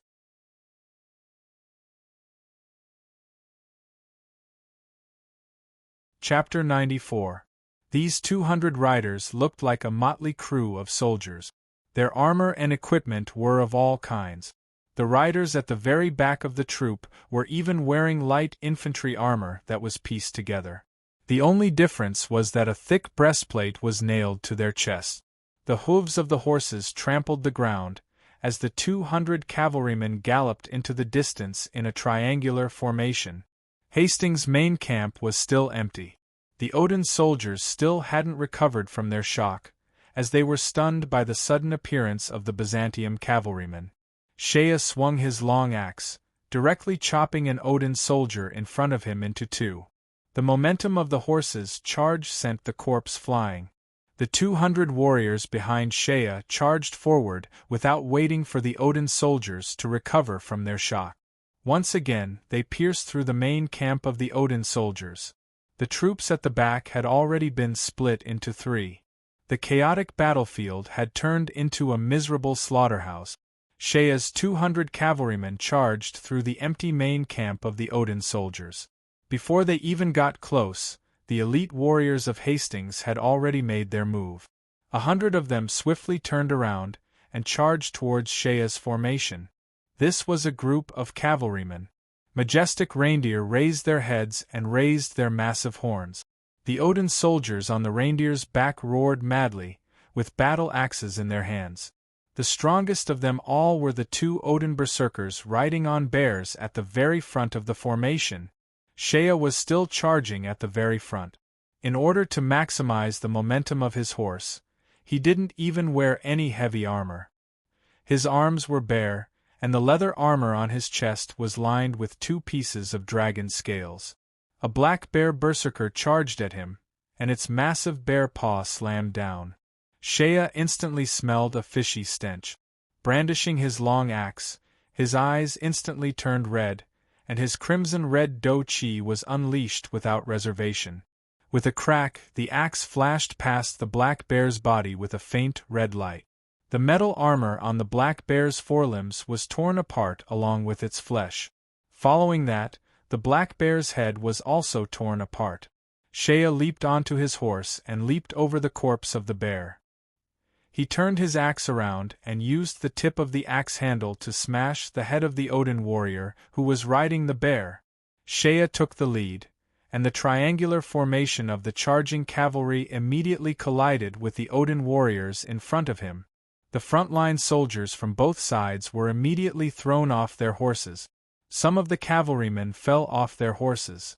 Some of them were immediately crushed by the hooves of their horses. Some of them got up from the ground and charged at the enemy closest to them with their weapons in hand. Shea was the hardest point at the front of the triangular formation. His long axe danced in the air, transforming into a ball of red light. The shadow of the axe actually faintly carried the imposing manner of a torrential storm. The move of annihilation of 1,000 armies was displayed to the extreme. Although there was no dazzling do-chi radiance in every swing of the axe, the hidden red light transformed into an unstoppable sharpness. No matter who was blocking him, no matter how sturdy the armor, no matter how hard the weapon was, in front of Shea's axe, it was as fragile as a thin sheet of paper. Under the incisive light of the axe, Shea was like a ferocious beast baring its fangs, ruthlessly tearing apart everything in front of him. In front of him, blood spurted out one after another. One by one, heads flew into the air in a dazzling arc. What should have been boiling hot blood splashed onto his body, turning into pieces of cold black red.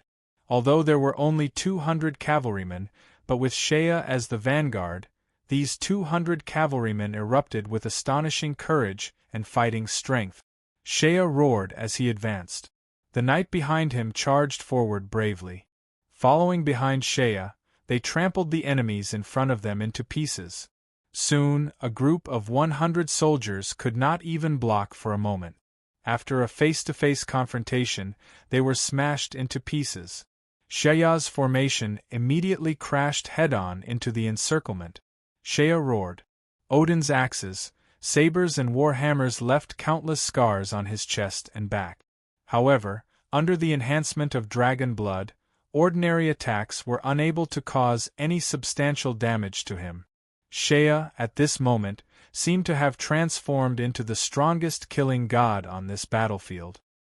His blood-red eyes showed no fear, no pain. All that was left was endless violence and slaughter.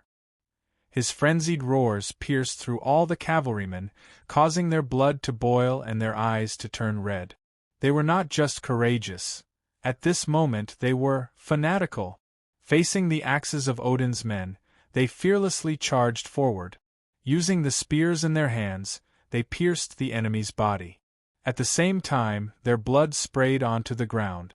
Any cavalryman who fell down, as long as they were still breathing, would pull out the short sword they carried with them and viciously charge at the nearest Odin's men. Stabbing with their swords, slamming with their bodies, biting with their teeth. The originally dense encirclement was ruthlessly pierced through by Shea's 200 cavalrymen. Shea took the lead. The red light from the long axe in his hand and his seemingly never-ending roars became the coordinates for the cavalrymen behind him.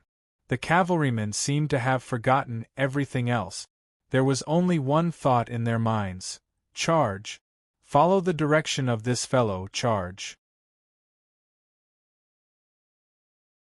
Inside the encirclement, the troops at the back of the encirclement had already been cut into small groups.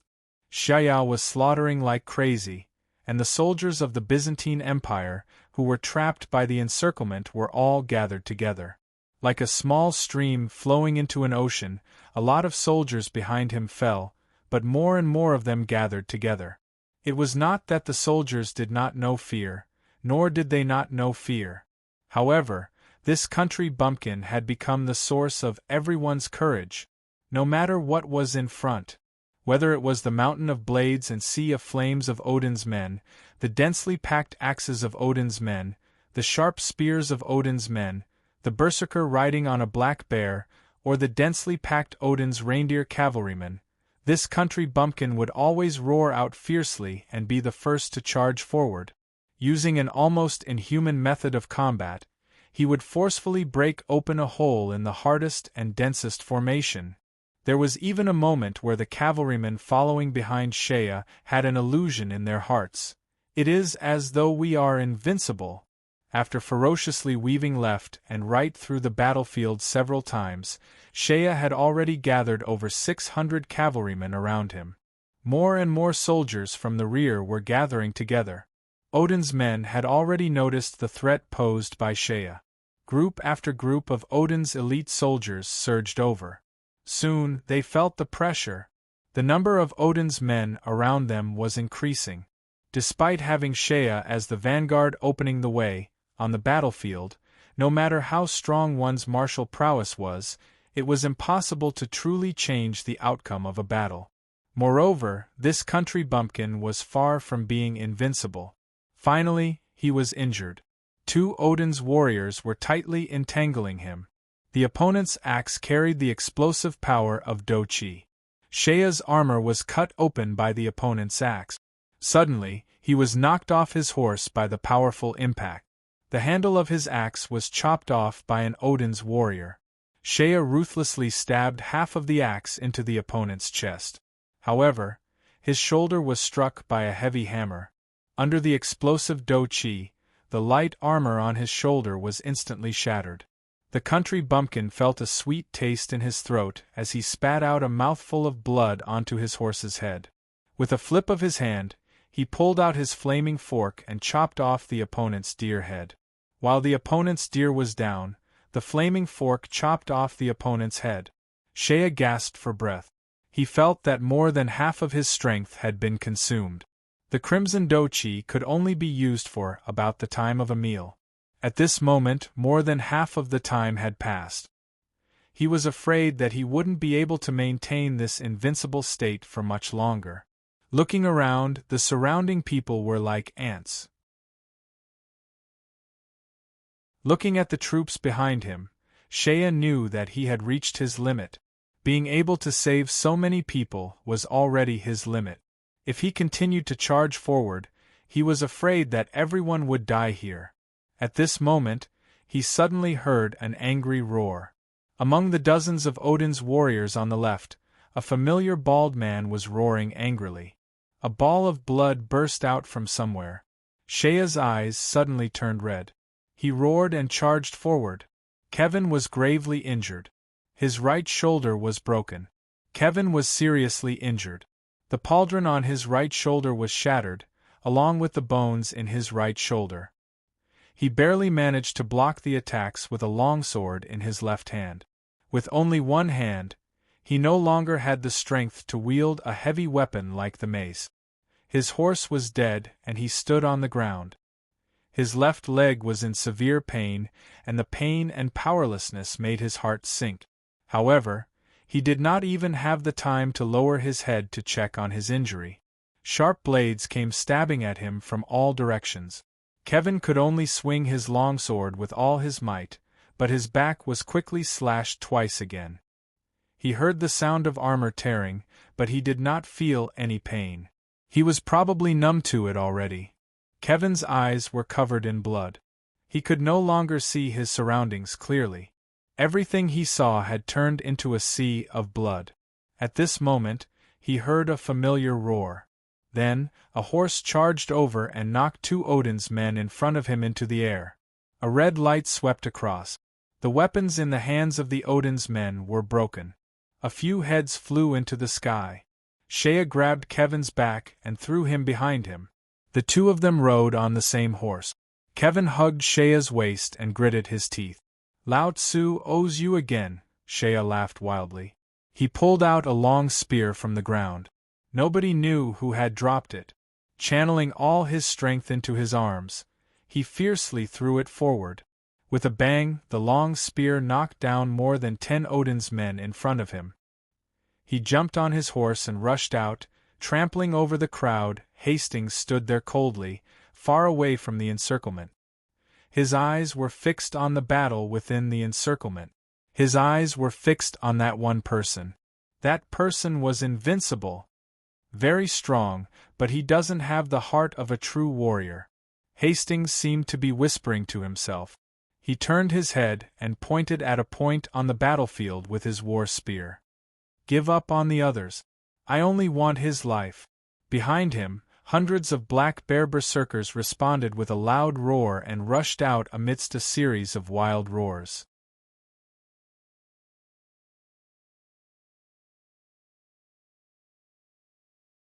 Chapter 95. At the end of the battlefield was the last line of troops. The Byzantium cavalry charged forward with all their might, but they were surrounded by Odin's soldiers. They were like beasts that had fallen into a trap. Their blood was drained, their breath was exhausted, and their strength was exhausted. But in the end it was as if they were stuck in a quagmire. The cavalry fell off their horses one by one. The number of people in the formation was getting thinner and thinner. Even though the leading officer was still shouting and swinging his spear with dochi, blood spurted out. More and more Odin's soldiers surrounded them. The corpses even blocked the way forward. The Odin soldiers seemed to have made up their mind to devour the last line of troops. Blades and axes were placed in front of them like an iron wall. No matter how badly the cavalry was injured, they couldn't break through the wall. After the last subordinate fell off his horse, he was instantly chopped into meat paste by the countless blades and axes around him. Fonata had already fallen off his horse. His war-horse whinnied as it fell. One of his legs was pierced by a spear that came out of nowhere. Dragging his broken leg, this Byzantium general still had a cold expression on his face. He stood there with a spear in one hand and a dagger in the other. There were more than a dozen cracks on his armor. His body was covered in blood, and the original color of his armor couldn't be seen. But he still didn't fall. He swung his spear one last time. The Dochi burst out and crushed several Odin's soldiers in front of him. But the spear finally couldn't withstand the force and exploded. The blade of the sword in his hand was already bent. The blade of the sword was full of small cracks. Fonata's Dochi condensed together. After a dazzling light, it turned into a blade of light and chopped an Odin's soldier in front of him into pieces. Then, he finally staggered and fell backwards. A spear pierced his body. He gritted his teeth and chopped the spear in half. But the blade of the spear also broke. He held the broken spear that pierced his waist and looked at the fierce Odin's soldiers around him. This soldier of Byzantine, who had a cold expression on his face, suddenly laughed. When he received General Adric's orders, he didn't say a word. He didn't say a single word when he was leading the team to fight at the back. When his comrades, companions, and subordinates fell one by one, he did not say a word. At this moment, he felt that his blood was about to run out, and the strength in his body had completely disappeared. At this moment, although there were shouts all around him, he felt so quiet that he could hear his own heartbeat. A smile flashed across this general's face. Then, he suddenly pulled out the spear that pierced through his body with a sudden burst of strength that he didn't know where he got it from. Blood spurted out from the wound, but the spear in his hand still carried the last bit of sharpness as it fiercely pierced forward with his last breath. He gave his last shout with all his might. "Advance! Or die!" An axe chopped down on his neck, directly cutting off the last syllable of his last sentence. His head flew up into the sky, and blood sprayed everywhere. Then, several spears stabbed into his body. The broken corpse fell to the ground, together with the hundreds and thousands of corpses around it, and it was impossible to tell them apart. The 600 cavalry tried their best to break out of the encirclement, but the Odin's men still managed to break out of the encirclement in the end. The 600 cavalry managed to break out of the encirclement, but they weren't safe just yet. The Odin's main camp was still in front of them. The 600 cavaliers couldn't stay in formation anymore, and they rushed towards the campsite of St. Petersburg in a mess. After being attacked by the Byzantine soldiers twice, this part of the campsite was already in a mess. The 600 cavaliers didn't encounter too much danger, and there were only a few obstacles in the campsite of St. Petersburg. Shea was at the back of the formation, and his horse was finally unable to take it anymore. Moreover, there was an injured Kevin on its back. The Odin's reindeer cavalry continued to chase after them, and the whistling sound was getting closer and closer. At this moment, a beastly roar came from the side, and a group of bear-riding warriors wearing white metal armor charged over. These weren't ordinary berserkers. Every black bear was taller and more muscular than an ordinary berserker. Their muscles were bulging, but they weren't bloated, and their armor was made of superior white steel. The Odin's warriors on the bear's back also held a 2-meter-long triangular spear.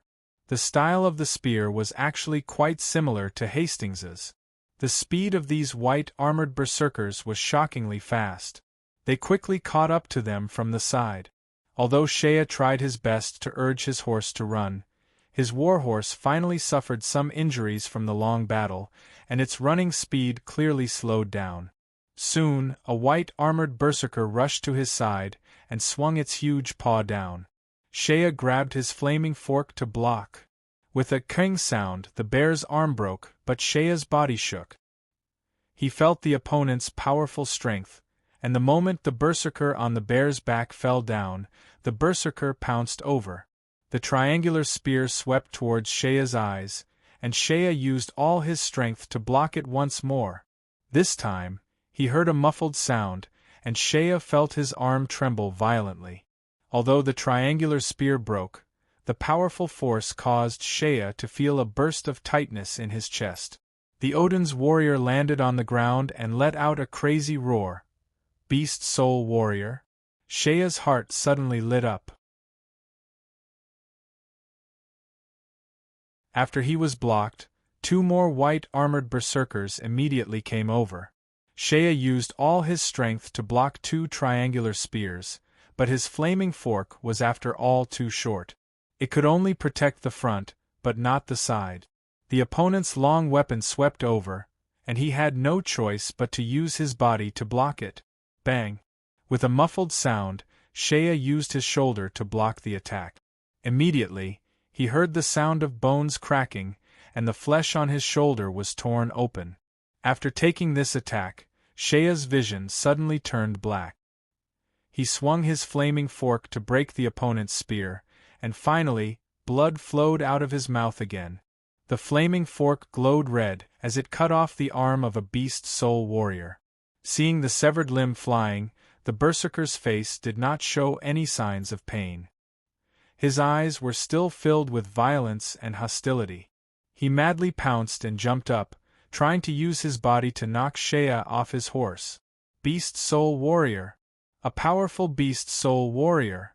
Shea was knocked askew, and the flaming fork pierced through the berserker's head, cutting it open, but he was still knocked off his horse. Rolling a few times on the ground, Shea didn't even get up when he heard the sound of something breaking through the air behind him. He roared loudly, his eyes red, and the fiery fork emitted a faint red light. The red light drew a bright silk line, and wherever the silk line went, everything would be cut off.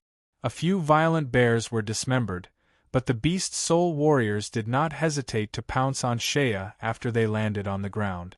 Shea had already gotten up, and when he looked at his pursuers and the strong enemies around him, his heart sank to the bottom. At this moment, a horse neighed, and he saw that his warhorse had already turned around and was charging back. The bald man on the horse, Kevin, roared and barely managed to pull the reins with one hand. He used the horse's power to forcibly charge in, and grabbed Shea by the hair and lifted him up. Shea flipped onto his horse, and a beast soul warrior thrust his spear at him.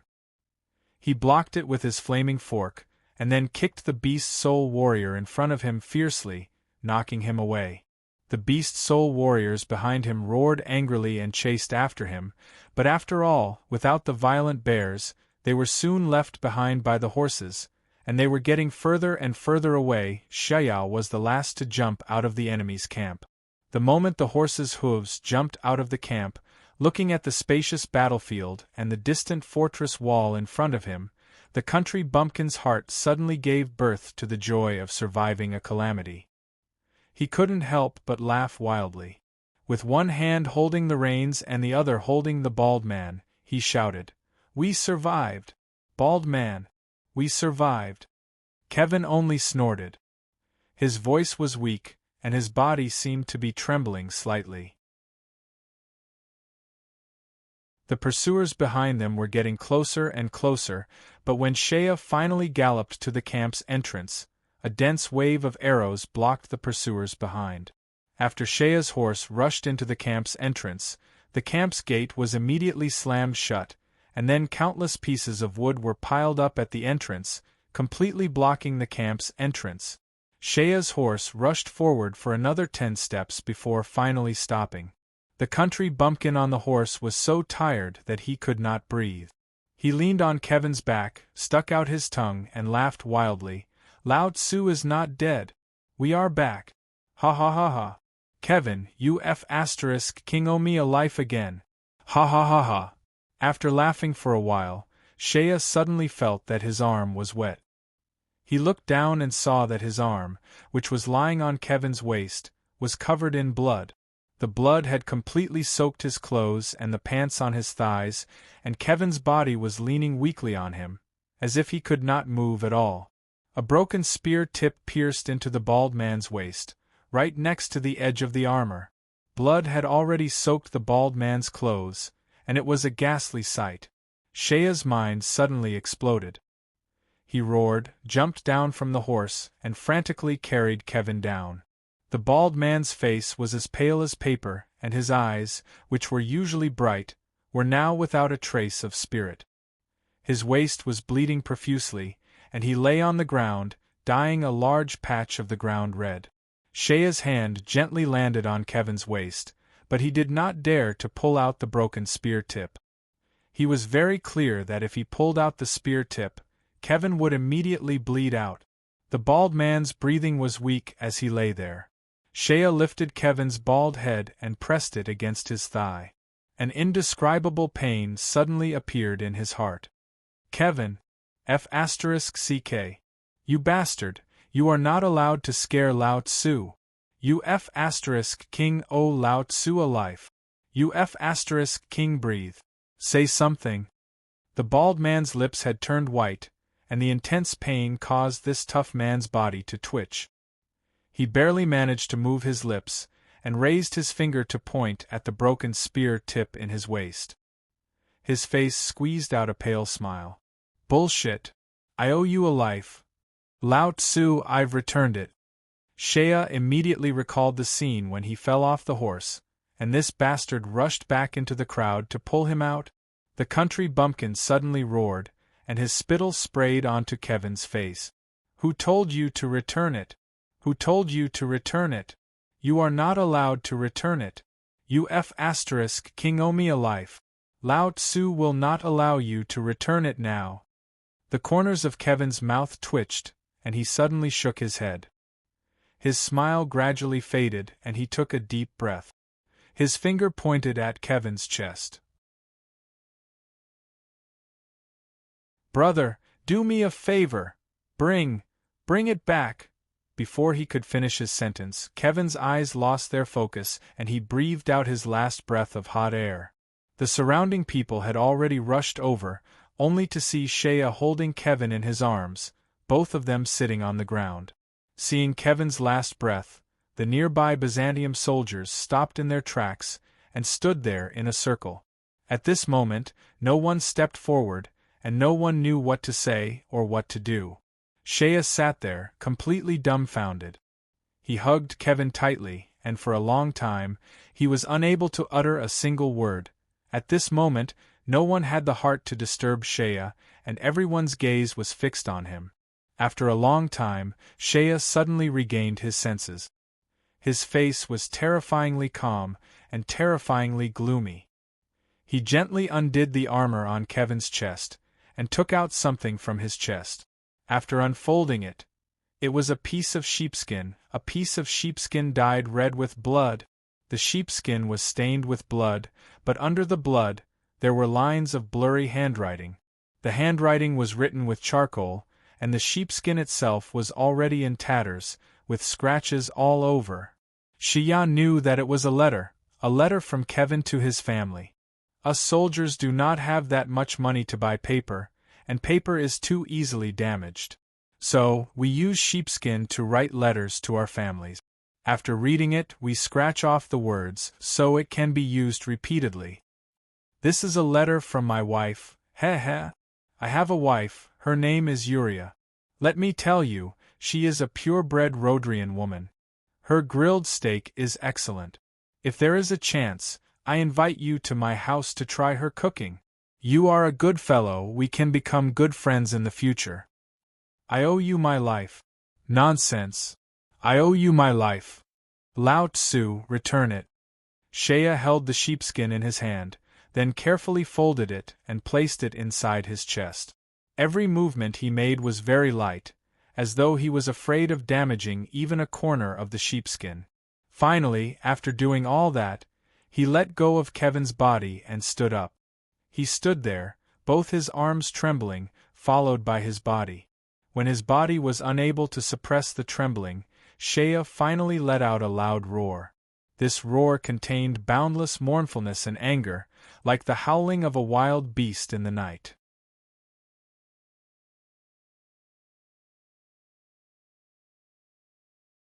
Chapter 96. When the first rays of the morning sun shone down, the massacre at dawn seemed to have disappeared. Standing in a small forest a stone's throw away from the battlefield, a tall tent had already been set up. Several large, pure gold horn-shaped nails had been fiercely stabbed into the soil. The sturdy hemp skin had been pulled up, forming an umbrella-shaped tent frame.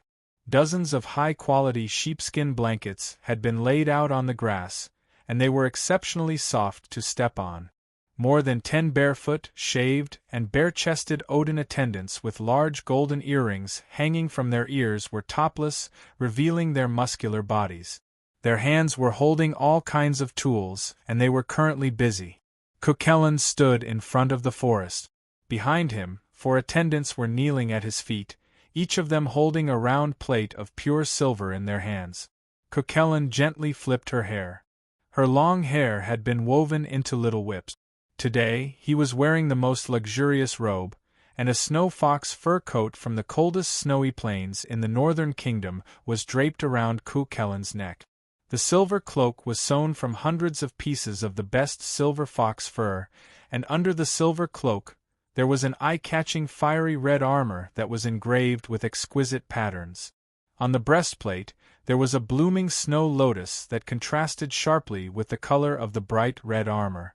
The snow lotus seemed to be blooming, and the petals were inlaid with pure silver.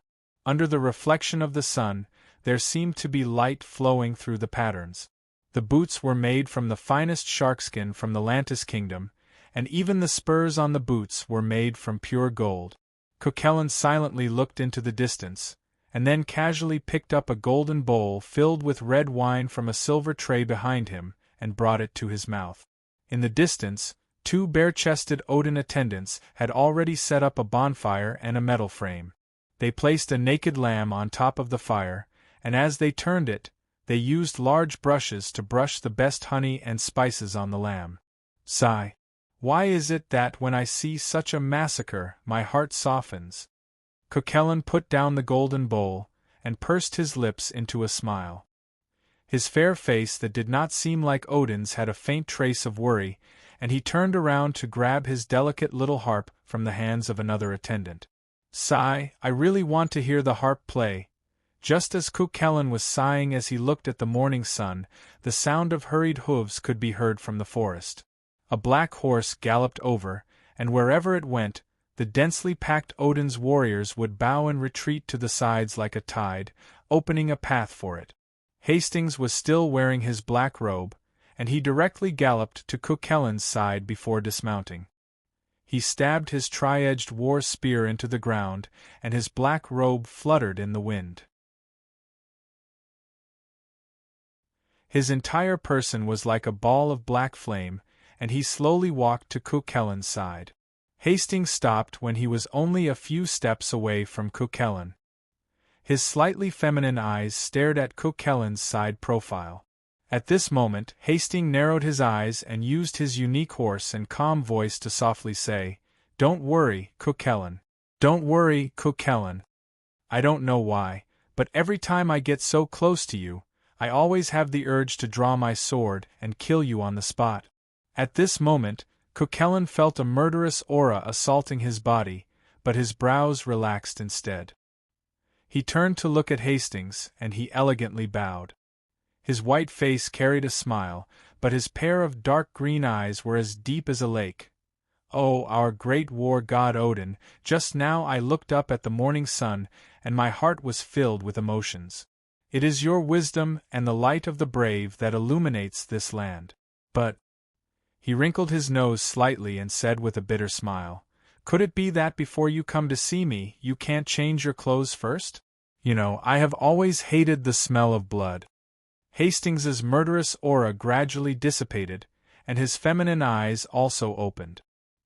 He carefully looked at Cuchulainn, as if the murderous words just now were just a simple greeting between the two of them. He muttered to himself for a moment, and then said in a low voice, "How long do I have to tolerate you, your Highness Cuchulainn?" Cuchulainn's dark green eyes flashed with a trace of craftiness, and he gave a relaxed smile. He snapped his fingers, and deliberately made a fuss about nothing. "Do I need to answer this question? The answer is very simple. First, I will inherit my great father's throne. At that time, you will naturally not need to tolerate me, and you can just directly submit to me. Second, my dear big brother will become the Emperor of Odin, and at that time, your butcher's knife will be able to come and harvest my head. But if that day really comes, I hope you will be a bit gentler, because I am very afraid of pain. This is the last time." Hastings suddenly raised a finger, and his expression was very serious. His eyes fell on Cucullin's face, and he stared into Cucullin's dark green eyes. "This is the last time, Your Highness Cucullin. I swear on my heart, this is the last time I will tolerate your nonsense. If there is a next time, no matter where, even if it is in the imperial palace, or in front of His Majesty, I swear, your neck will taste the taste of my blade. I am not joking, and I hope you will remember what I said today." Cucullin was silent for a moment, as if he was seriously considering Hastings's words, but there was not a trace of nervousness or fear on his face. After a while, this noble of the Odin once again smiled. "Very well, I will remember your advice. I promise this is the last time. I will let you know. That's it. The next time I scheme against you, I will do my best to hide it from you." This answer, is it what you want? Hastings's eyes were cold, and he did not look at Cucullin any more. He then turned around and walked away. With a shake of his arm, he pulled out the tri-edged war spear from the ground, and the dirt splattered on Cucullin's face. When Hastings got on his horse, Cucullin suddenly shouted, "Sir Hastings, may I ask where you are going now?" Hastings sat on his horse and coldly looked at Cucullin, looking down at this fellow. He was silent for a while before taking a deep breath. "Return." "Return?" Cucullin made a fuss about nothing. "We have been running for several days and several nights, galloping over 1,000 li to get here, and we have trapped the Byzantine Empire's strongest army in this stronghold. Are we just going to leave like this?" Hastings stared deeply at Cucullin and snorted. "My men will set off tomorrow. If your Highness wants to stay behind and perform meritorious deeds, I will wish you good luck." After saying this, Hastings did not want to face this fellow for even a moment longer. It was as if he stayed any longer, he would not be able to hold himself back from swinging his war spear and killing this fellow who had angered him. Cucullin watched as Hastings rode away on his horse. Only then did she reach out to wipe away the 2 spots of black mud on her cheek. A strange light flashed in Cucullin's eyes, and he suddenly said in a low voice, "If I really made a move just now, how confident would I be in being able to keep him here?" Then his tone changed, and he said with a cold and disdainful tone, "Keep him here? What kind of joke is this? If I can block a direct thrust from his black flame war spear, I will be considered lucky." He then shook his head and said with a serious expression, "No, no, no, Cucullin, don't belittle yourself. You have to understand that with my ability, even if I can't beat him, I can still keep myself alive. If I really can't, I can still call for help." The several attendants in the distance all stood to the side, not daring to look up. In any case, this prince's temper had always been very strange, and everyone was already used to his crazy self-questioning.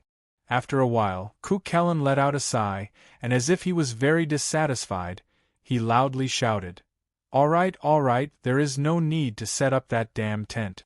It looks like we have to leave immediately. If I knew this would happen, I wouldn't have done it in the first place.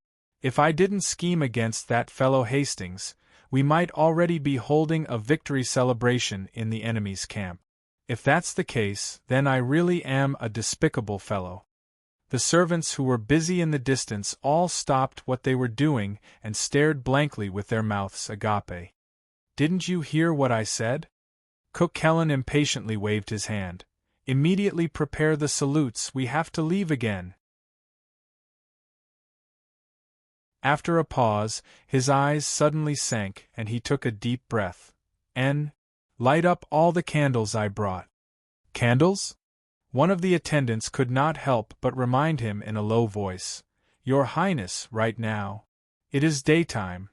Of course I know it is daytime." Cucullin looked at the battlefield in the distance, and there was still a layer of blood like fog floating on the battlefield, and several teams of Odin soldiers were holding swords and sabers, carrying out the final cleanup work on the battlefield. "Light up," Release the souls of the dead. Cuchulainn smiled very seriously. I am a very soft-hearted person. After saying that, Cuchulainn ignored his servants who were staring at each other and strode into the forest. He was still holding the harp in his arms, and his melancholy sigh could be heard from afar. I really want to hear the sound of the harp playing. Hastings galloped back to the camp, and in one breath, he rushed to the side of the Odin soldiers who had already lined up. Sitting on the horse, he looked at the cavalry officers who were full of expectation. Pass down the order. We are preparing to leave. This order, everyone was shocked, but Hastings's face was calm, and no one dared to question the orders of the war god of Odin. Move faster. Just as everyone was about to leave, Hastings actually said something for the first time. I don't want to be schemed against by that fellow again and be left behind to cover the rear. Humph. Now is not the time to kill him.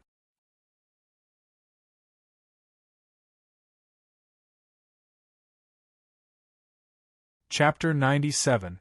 I'm going to kill him. I'm going to kill him. Hang him to death. Burn him to death. No. Tie him up. I'm going to tear him to shreds. I'm going to hang his corpse on the city gates and let the crows peck at his eyes. Bonfriet's eyes were red, the muscles on his face contorted as he roared angrily at Adric and Ruhr in the tent. This Sir Jaz's handsome face was contorted to a frightening degree. His eyes were wide open, and he was panting heavily. The muscles on his face were bulging, and his fists were clenched tightly. His wrists were still red from being tied up, and he was anxiously pacing back and forth in the tent like a mad dog. That bastard! That vulgar and despicable lowlife! That bastard who tried to murder me! I'm going to kill him! I'm going to kill him! Seeing Adric's face becoming more and more impatient, and the scar on his face trembling, Ruhr, who was at the side, had a bad feeling. If this pretty boy continued to roar like this, then this domineering general would dare to draw his sword and cut him in half. Fatso quickly came forward and hugged the raging Bonfriet and laughed loudly. Jaz, Sir Bonfret, please calm down. I think we should clarify the situation first. What is there to not understand? Bonfriet's voice was like a frightened young girl. That bastard! He actually dared to tie me up and lock me in the warehouse. He actually dared to push me into the battlefield alone. This is murder. He wants to kill me. Adric heavily snorted. He stood up and placed his hand on the hilt of the sword at his waist. This action immediately gave Bonfriet a fright. He quickly retreated a few steps and pointed at Adric. You! What do you want to do? Adric, don't forget your identity. You are a soldier of the Empire. I am an observer. Your people dared to. Adric resisted the urge to swing his sword. He didn't even look at the pretty boy as he strode out of the tent. Ruhr walked up and patted Bonfriet's shoulder. Bonfriet shuddered, but when he saw the smile on Ruhr's face, he immediately regained his spirit. General Ruhr, you have to testify for me. These guys from the 13th Corps, they all want to assassinate me. These lowly people, these bastards are trying to kill me. The smile on Ruhr's face was kind, which made Bonfriet feel a lot more relieved. Respected Sir Bonfriet, I suggest that you don't shout like that for now. After all, we are still in the 13th Division's encampment. Ruhr seemed to kindly remind him. He then lowered his voice and said, You see, although you received some disrespectful treatment. Oh, please don't be so anxious to glare at me. All right, I admit that this kind of treatment is an extremely disgraceful offense to any noble. But there is always a good side to everything, don't you think? Good side. Bonfriet was furious. General Ruhr, are you also playing with me? Of course not. Ruhr shook his head hard and then smiled. As far as I know, you did go to the battlefield personally. You faced Odin's Hastings alone. I was kidnapped. Bonfriet's legs shook when he recalled the scene yesterday. The experience of urinating on the spot made him feel inexplicably ashamed and angry. He lost his composure and screamed, "That bastard wanted to kill me!" "Wait, don't be so anxious." Fatso smiled and said with a good temper, "I understand your anger of being kidnapped to the battlefield, but think about it, no one else knows that you were kidnapped. And no matter what, the fact is that on the battlefield, Sir Bonfret fought against Odin's Hastings, and Hastings was injured and fled. That bastard is not me." Bonfret's voice became much softer.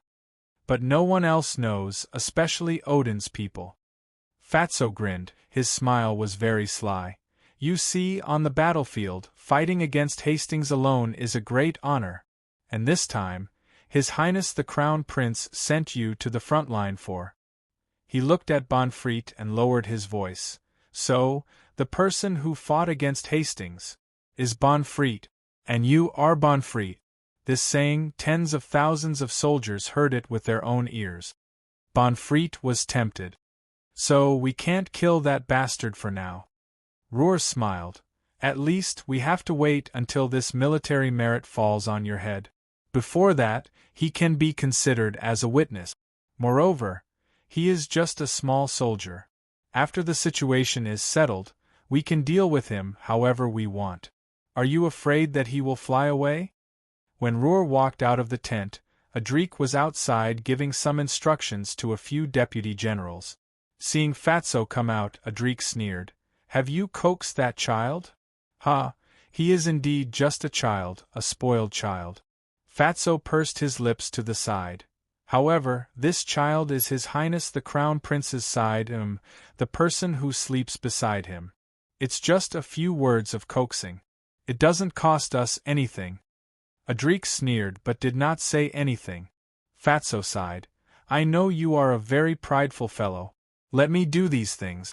At any rate, in everyone's eyes, this rabbit that ran away and this rabbit that sells. Son of a bitch, there is not much difference." Adrik looked deeply at Fatso.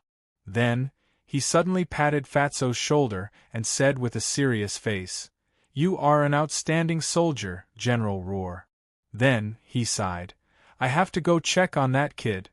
That kid's situation is not looking good." Roar grinned and sucked in a breath of cold air. He rubbed the shoulder that was patted and watched as Adrik left. Then, he suddenly called out, "Hey, Adrik!" "What? You?" Fatso hesitated for a moment. Then, he suddenly took a few steps forward and lowered his voice. "Don't think I can't tell. That kid is—" Adrik's eyes glinted as he stared at Roar. "You know about it too?" Fatso sighed. "Nonsense, we are about the same age." "Although I did not see what happened back then, I still have ears and heard about it." "Then, please keep it a secret." Adrik immediately cut off Roar's words. "Those who know about this matter are almost all dead. I don't know what you know and how much you know, but no matter how much you know, please keep it to yourself. This is not a request, but a warning." Shea sat alone in the tent, staring blankly into space. Sharba and Katua had just left and Kevin's body had already been buried. Kevin's close friends and the personal guards all cried bitterly. Only Shea did not shed a single tear. Even when Sharba and Katua were worried about him and came to check on him, Shea's expression remained calm. It was as if the person who had gone crazy and howled at the entrance of the camp was not him. Shea sat on the bed, holding a piece of linen cloth in his hand and wiping his fire fork over and over again. He was so engrossed in wiping that he did not even notice Adrik coming in. It was not until Adrik stood in front of Shea that Shea suddenly raised his head. "Sit down." Adrik pressed down on Shea's shoulder and looked at the bandages wrapped around Shea's body. "How is your injury?" Shea snickered and said, "I won't die." The country bumpkin's smile was as straightforward as usual. Not a trace of sadness could be seen in his eyes. Adrik sighed and looked at the fire fork in Shea's hand. His face flickered slightly and he turned his head away. "You!" "I am fine, General." Shea suddenly spoke up in a relaxed tone. Adrik was surprised. I am really fine. Shea's tone was very serious. This is war. People die in war. I understood this logic. But this time, it was Kevin who died. Next time, it might be my turn. Things will happen, so. His tone was too calm, so calm that it bordered on indifference. Adrik furrowed his brows and said, Is that what you really think? It is true. Shea's face was calm. Today, when I saw Kevin die, I felt very angry. I even wanted to rush out of the camp with my weapon and kill off every single one of Odin's men. But now, I am no longer angry. After saying that, Shea smiled. His smile was relaxed and happy. However, there was an unusual look of indifference in his eyes, which made Adrik wary. My adoptive father once told me something. Well, although that old man wasn't a good person, some of his words were very reasonable. He said, when faced with something that you can't do anything about, blindly being sad, angry, or manic are all the actions of a coward. Shea exhaled, seemingly exhaling out the knot in his chest. He narrowed his eyes and smiled. So, it is not that I am not angry or sad, I just don't allow myself to be like that. I choose to do it. Do it? Do what? Adrik cast a puzzled look at Shea. Shea knitted his brows. There was a very serious look on his face as he replied softly, kill Odin's men. That is my plan. I will do it step by step, until the day comes when I can kill them all. But, I know it is very difficult.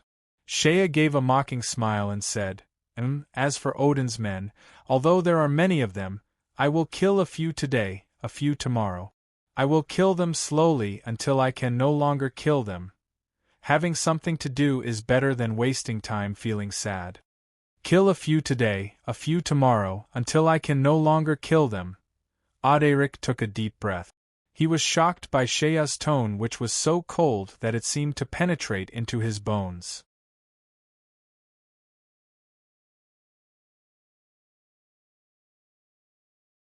Chapter 98. Odin's retreat came without any warning. In the short span of a day, the encirclement outside the encampment had become empty. The shouts of the men and the neighs of the horses, the arrogant roars, and the huge bonfires that could light up the night had all disappeared. Standing on the watchtower and watching Odin's troops leave in groups, the last group of Odin's troops, those boorish Odin men, even arrogantly jumped off their horses and reindeer. They stood in the wilderness and peed in the direction of the encampment while roaring arrogantly. These scenes made the Byzantium soldiers behind the walls feel a deep sense of humiliation. But no matter how humiliating it was, they could only face reality. They had lost this war. In order to deal with Odin's invasion, the Byzantine Empire deployed 5 conventional armies. This was already 1/3 of the Byzantine Empire's conventional military strength. However, the 2nd and 9th armies were completely defeated by Hastings's beautiful sneak attack. The only fate awaiting them was to return to their homeland and rebuild. On the other hand, the 13th Corps had lost 2 of their emblem groups and more than half of their main military strength. One emblem group's flag-bearer, Sosia, died in battle, while the other was heavily injured, the silver-haired man, Butler. No matter what, the Byzantium army had lost miserably in terms of military strength. The most depressing thing was that the 13th Corps didn't even have the chance to display their valiant combat strength. They were first lured north by Kekkolen's troops, and then they were forced to return to reinforce their base after their base was attacked. Their powerful combat strength was expended in rushing back and forth. Their stamina wasn't expended in fighting the enemy, but in rushing back and forth. But no matter what, no matter how great the losses were, the Byzantine Empire's most important objective had been achieved: to repel the enemy outside of the empire's borders.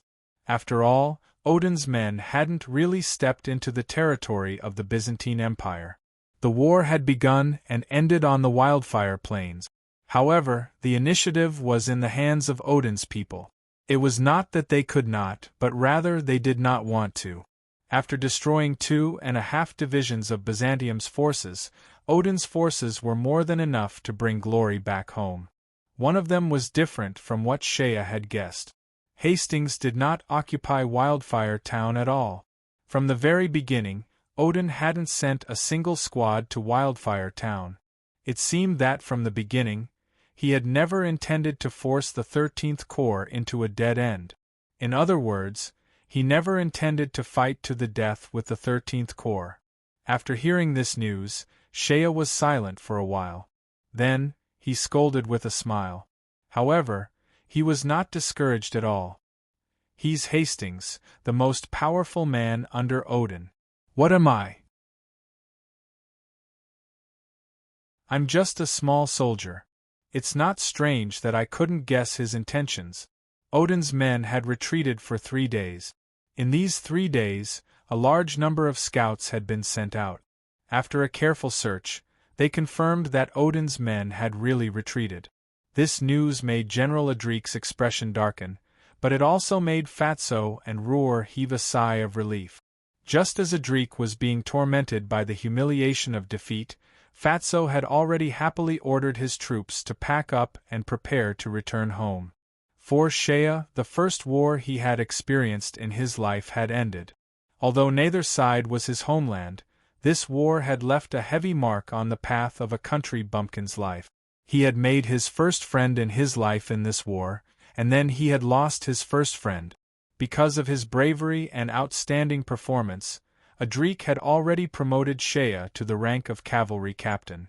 This was the highest rank in the Byzantine Empire's military system. According to the Byzantium's cavalry system, 10 people formed a squad, 5 squads formed a cavalry, 10 cavalry formed a battalion, 5 battalions formed a banner, and 5 banners formed a division. As a cavalry captain, Shea was already a low-level officer who could lead 50 cavalrymen. In fact, for the majority of the Empire's soldiers who were born as civilians, this step was already the limit of the highest position they could reach in their life. No one questioned this appointment. After all, Shea's performance on the battlefield was obvious to all.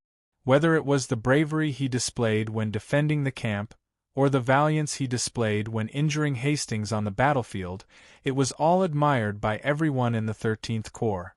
Especially when he led 200 cavalrymen out of the city and charged into the enemy's rear.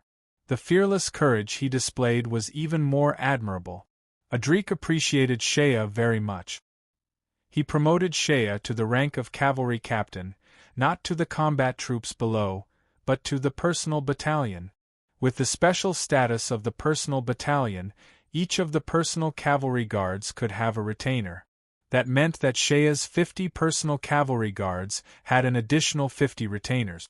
Furthermore, most of the retainers also had a certain level of cavalry combat ability. Therefore, he actually had 100 men under him.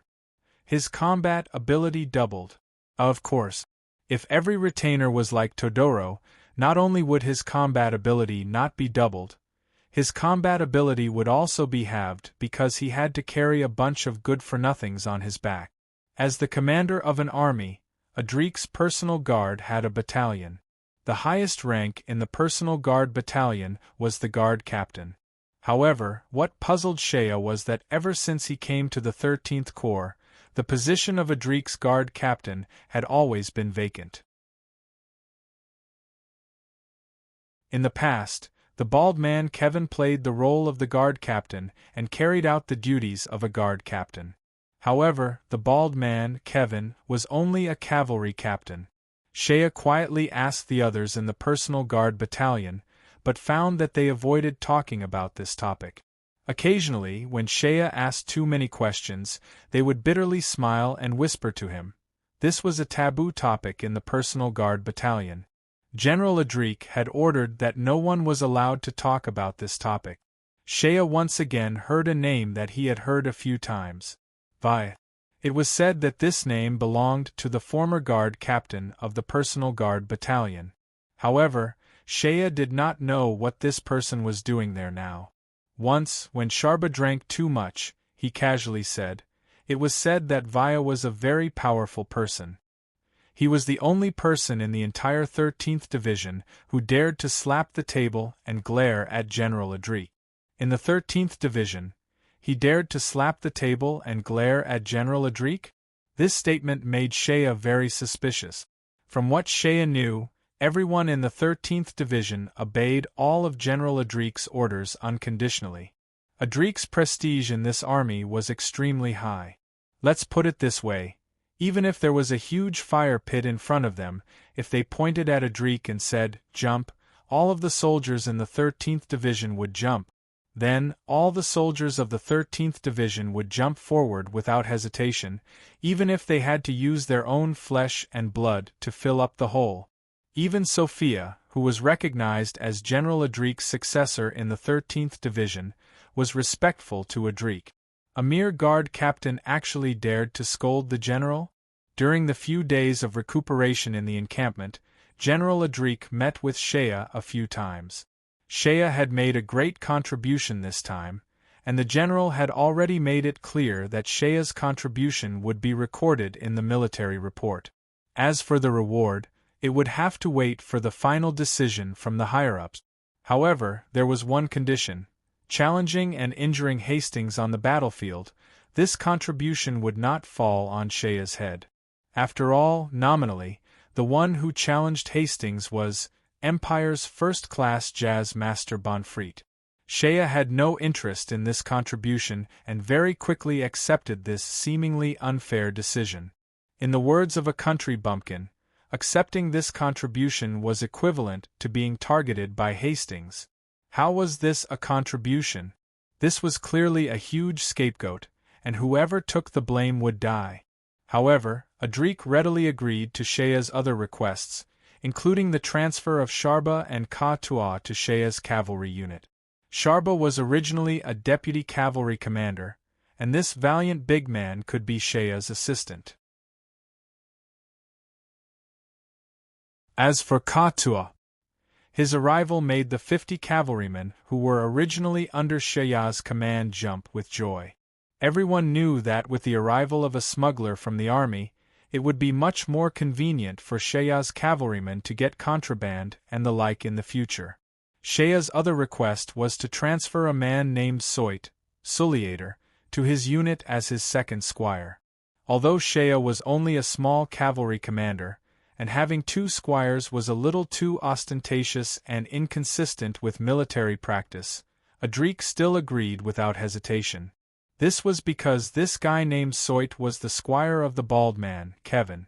After Kevin died in battle, Soit was supposed to retire from the army and return home, or enter the auxiliary barracks to work as a craftsman or coachman. However, Shea purposely asked for this person to be his subordinate. Soit was originally a coachman, and also knew some simple blacksmith work. He was a wooden but strong man and knew how to ride a horse. He was quite strong, and even learned a little bit of cavalry combat skills taught by the army. Unfortunately, his reaction was a little slow, and no matter what he said or did, he was always half a beat slower than others. Therefore, he was always stuck in the position of squire, unable to advance further. The so-called slow reaction meant that if everyone listened to a joke together, and after the joke was over, everyone would laugh, and Soit's expression would be calm and collected. After half a day, when everyone started to talk about other topics, this guy would suddenly look up to the sky and laugh. Similarly, if you punched him, he would look at you with an indifferent expression. Then, after half an hour, he would suddenly cry out in pain. And an important reason why Shea wanted him to be his subordinate was that Soit was from Kevin's hometown. Soit's arrival made Todoro a little excited. The noble mage was overjoyed that he could finally get rid of the lowly life of an errand boy. This newcomer looked silly, and with his intelligence, wouldn't he be able to play this guy in circles? But soon, the mage found himself in a tragic situation. Soit was honest and diligent in his work. For the same job, he could scrub a horse clean. Whether it was nailing horseshoes or repairing armor or weapons, he was competent and he did it quickly and well. As the saying goes, don't be afraid of not knowing the goods, be afraid of comparing the goods. Originally, Todoro was a little slow, a little lazy, and ate a little more under Shea's command, but Shea thought that it was still okay. But after Soit came, the mage seemed to be particularly useless in comparison. As a result, poor Todoro had to be harshly scolded by the country bumpkin every day for his low work efficiency. On the third day, Soit took the initiative to find Todoro and made a suggestion. Give me a third of your salary, and I can do things a little slower on purpose in the future. Todoro was indescribably sad and indignant. He had the intention to tell on him, but when he thought about it carefully, he compared this fellow's honest and sincere expression with his own treacherous and wretched appearance. Even if he used his heel to think, he could guess which one the others would believe. Reluctantly contributing a third of his salary, the mage looked up at the sky in grief. Damn it! Who's the fool? After a few days of rest, the newly appointed cavalry captain Shea Thunder was summoned to General Adric's tent and accepted a mission to send a detailed military report to the military headquarters of the theater of operations. At the same time, because of his active performance in the battle, Shea would be awarded an Eagle Head Medal of the Empire. After returning to the military headquarters of the theater of operations, he would be personally awarded by the commander of the theater of operations. Also, he would receive a generous reward. It was a good mission. There was no danger, and he could gain both fame and fortune. However, besides this mission, there was an additional small mission. Shea would take 50 of his personal guards to the south. They would escort a noble lord back to the country along the way. As long as they could send him back to the military headquarters of the theater of operations, the mission would be completed. And this precious guy who was to be escorted was the new hero of the Empire who had single-handedly defeated war god Hastings, the noble Jazz of the Empire, Bonfreet. Hearing this order, Shea was completely stunned. He carefully stared at General Adric. From the serious expression on his face, he was sure that the general was not joking. But you want me to escort Bonfreet, that pretty boy who sells his ass? Are you kidding me? In the entire 13th Division, who doesn't know that I have a big grudge with that pretty boy? After hesitating for a long time, Shea bitterly smiled and said, That? General, if I may be so bold as to ask you, you, just spit it out. Adric laughed and scolded. Are you sure you are not hinting at me, to take the opportunity to kill that old man?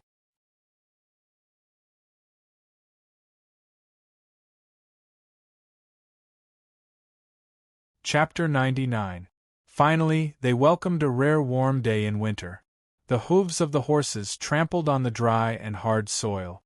The warmth of the sun made them feel lazy, and the surface of their armor was slightly warm. The cavalrymen rode on their horses and enjoyed this rare moment of comfort. It was as if the atmosphere of war, the fierce battle of life and death not long ago, was far away from them. Shaya was at the end of the formation. He somewhat unwillingly followed the group forward. Ka-Tual was riding beside him. Who knows where the smuggler magically took out a bottle of ale? It was not a big bottle. Dozens of cavalrymen took turns to take a sip. The hot alcohol flowed into their stomach. Coupled with the warm sunlight, it made them feel warm from the inside out. When Shea took the bottle, there was only a small sip left. He hesitated for a while, and then handed the bottle to Ka-Tual with a smile. Ka-Tual did not refuse. He raised his head and drank it all in one gulp. He wiped his mouth and signaled to the front of the line with his eyes.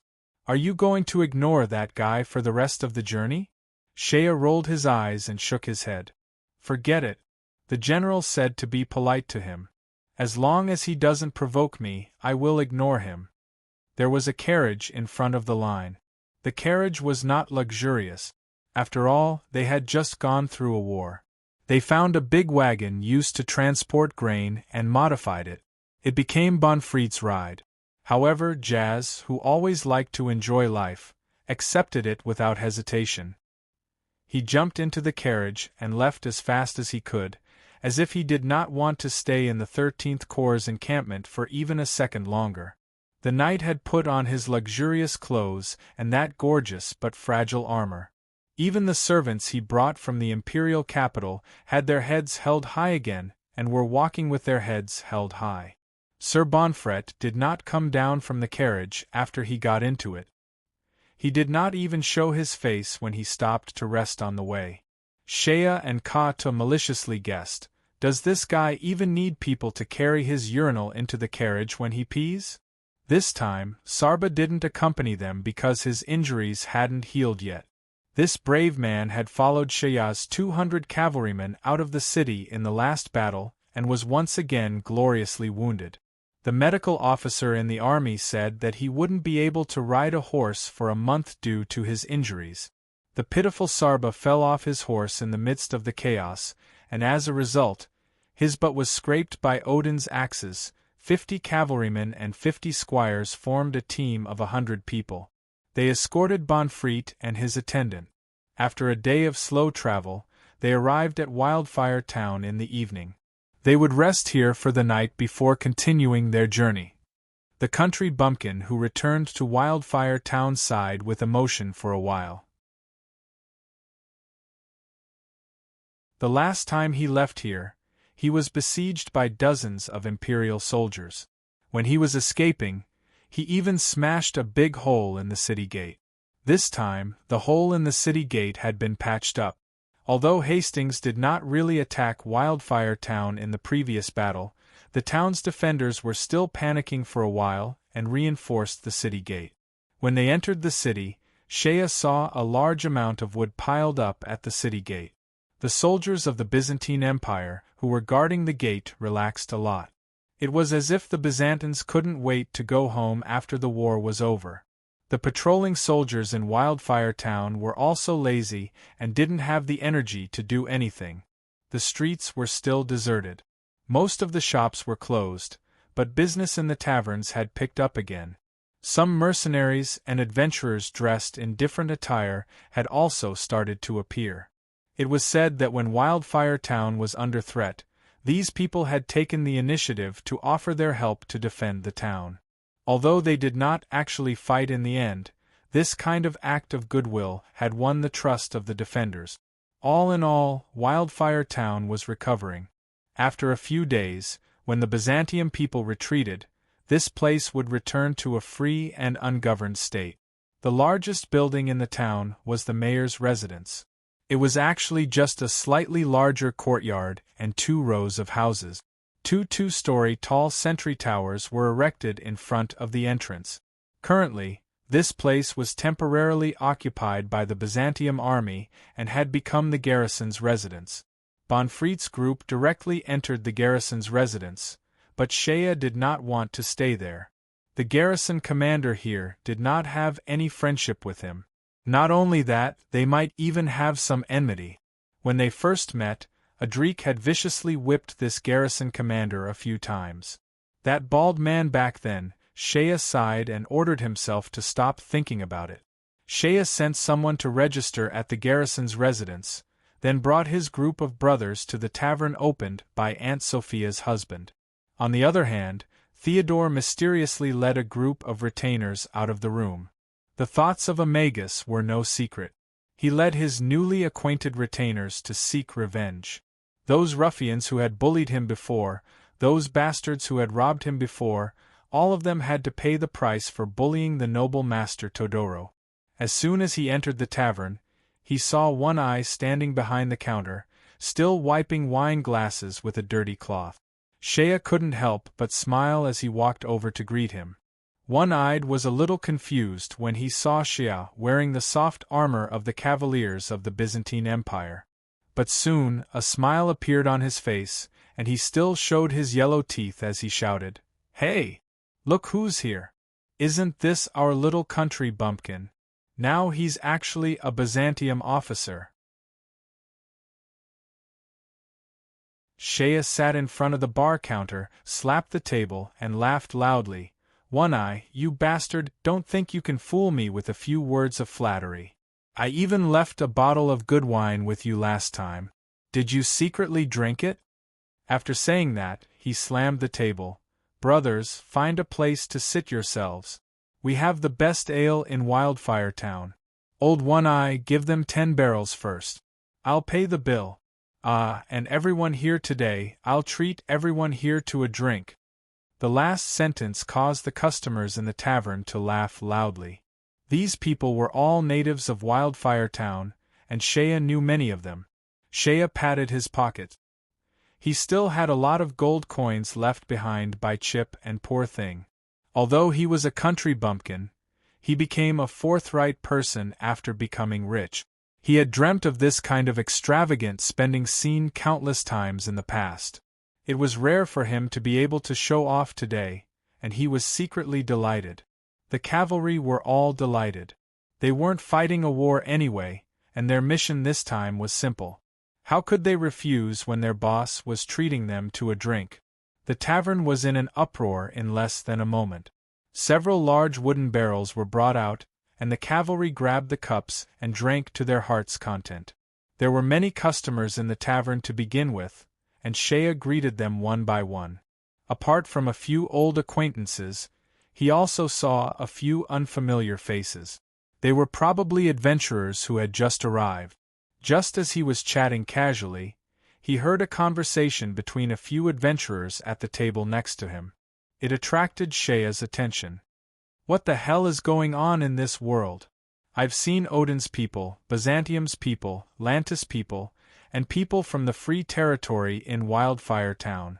Even dwarves appeared a few days ago, but I didn't expect even goblins to form a freaking caravan and come here to do business. Yeah, what can goblins sell for? Could it be human jerky? Ha ha ha ha. Shea immediately paid attention. He leaned over and placed his wine cup on the table. He lifted his butt and squeezed out a seat. He smiled and said, "What interesting things are you talking about? Could it be that goblins have come to our Wildfire Town?" However, he was surprised. The only goblin within 100 miles was Oaks, the one in his house. Could it be that this Mr. Consort didn't look after his house, and came to Wildfire Town to fool around? The two adventurers were both wearing leather armor and carrying weapons. They looked valiant. They glanced at Shea and saw that he was dressed like an officer. They smiled politely and one of them said loudly, "Isn't that so? 2 days ago, news came that Hastings had retreated and the town opened its gates. Guess what happened? The first caravan that came was actually goblins. Don't you think it strange? A dozen humans brought 7 or 8 large carts and loaded them slowly. They were also covered tightly. I don't know what they were. There were more than 10 goblins accompanying them. Those green-skinned goblins were all squeaking and squeaking. They were also dressed in tattered metal, and the knives in their hands were rusty. I wonder if they were dug out from some grave. A dozen goblins? In that case, it wasn't Oaks. Shea lost interest. He didn't care about these things. But he heard the other adventurer continue, "There's something even more strange. Those goblins ran into the town and clashed with a few mercenaries on the same day. Originally, those goblins were skinny and everyone was waiting to see them make a fool of themselves. But the goblin leader was really King powerful. A mid-ranked warrior was chopped to the ground by him with a few axes. I've never seen or even heard of such a powerful goblin in my life, let alone seeing one." Shea became interested. Could goblins be so powerful? Well, the funniest thing was that I heard that the goblin leader didn't seem to have a good temper. After coming in, he asked everyone if they had seen a very beautiful goblin. He even said, this guy resisted the urge to laugh wildly and finally laughed loudly.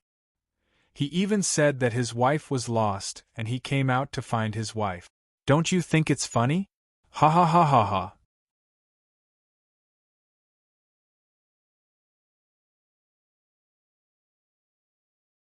Chapter 100.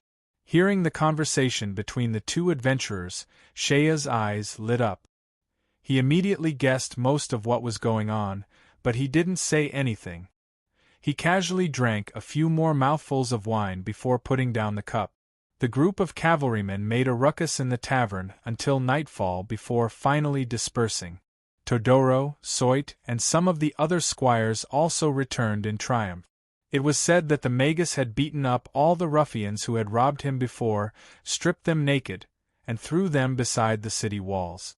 The Magus, who had finally vented his anger, felt carefree.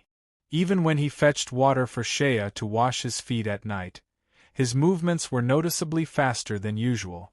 The night passed uneventfully. The cavalrymen stayed in the garrison camp in the city for the time being.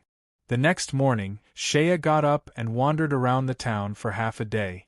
It wasn't until noon that he went to the garrison alone to urge Bonfreet to set off.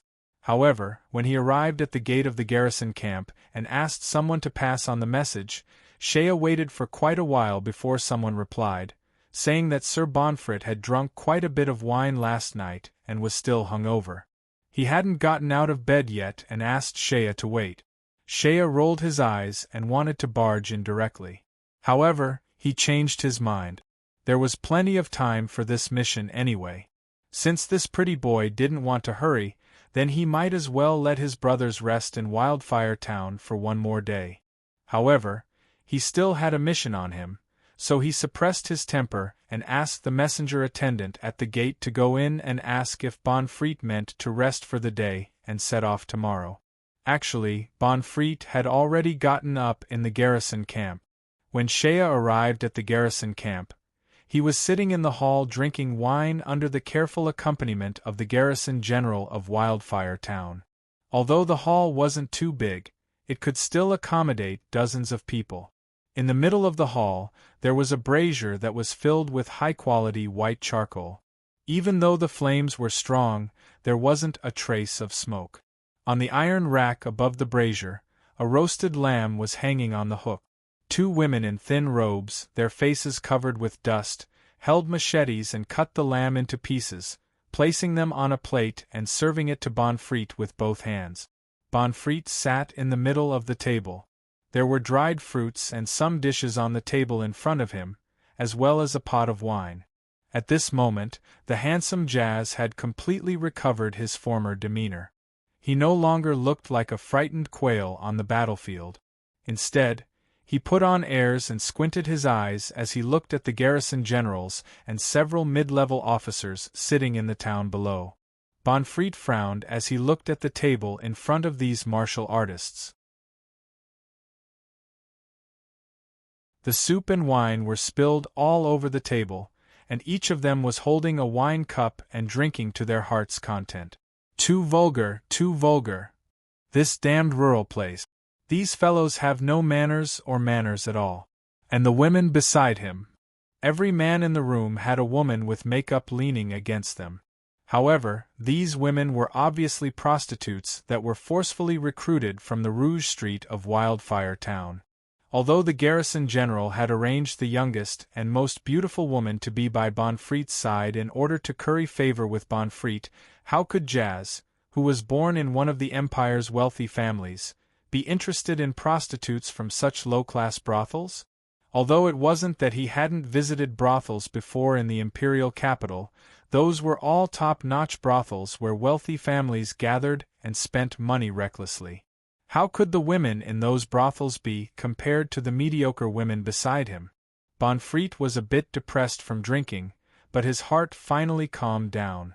No matter what, this garrison general's deliberate fawning had allowed him to regain some of his self-esteem.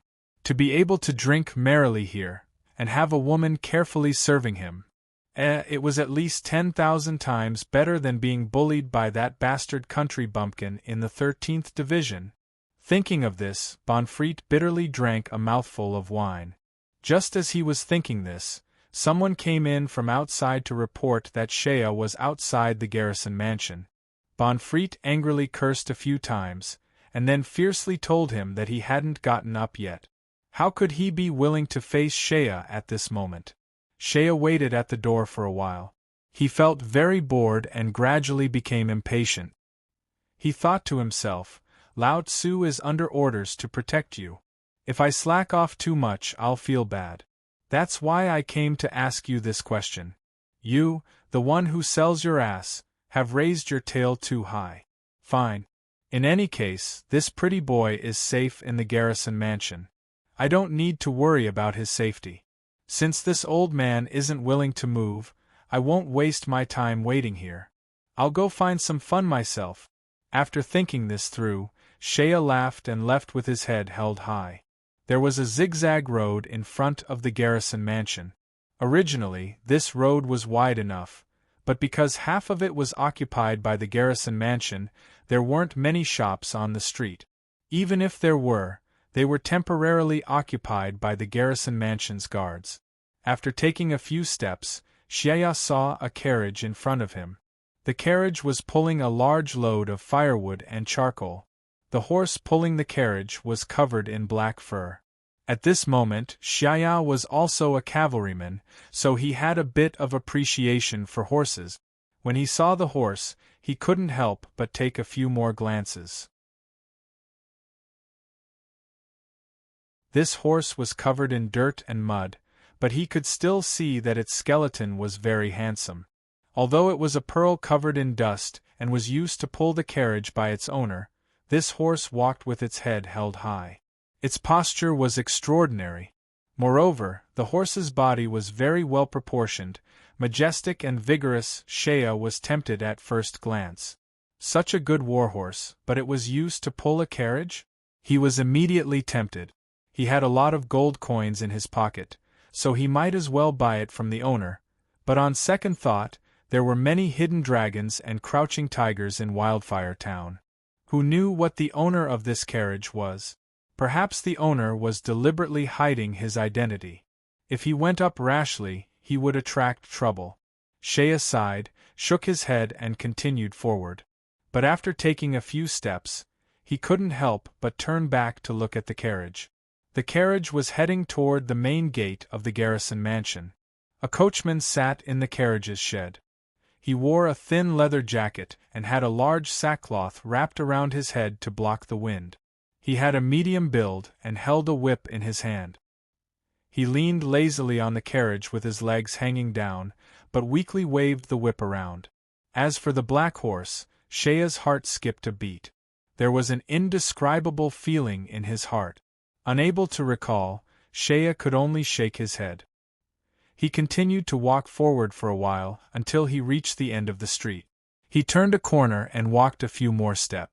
Shea's face changed to that of Wu Rance and his footsteps came to an abrupt halt. In an instant, his mouth went dry and his heart thumped wildly.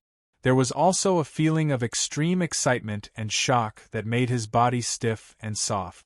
His heart was so heavy that he almost couldn't breathe. No, no, no. That horse, that horse. The feeling in his heart was familiar, very familiar. That horse, that black horse, he had seen it before. The reason why he couldn't recognize it earlier was because every time he saw the horse, it was on the battlefield. Every time he saw the horse, no matter how handsome the horse was, its brilliance would be overshadowed by its owner.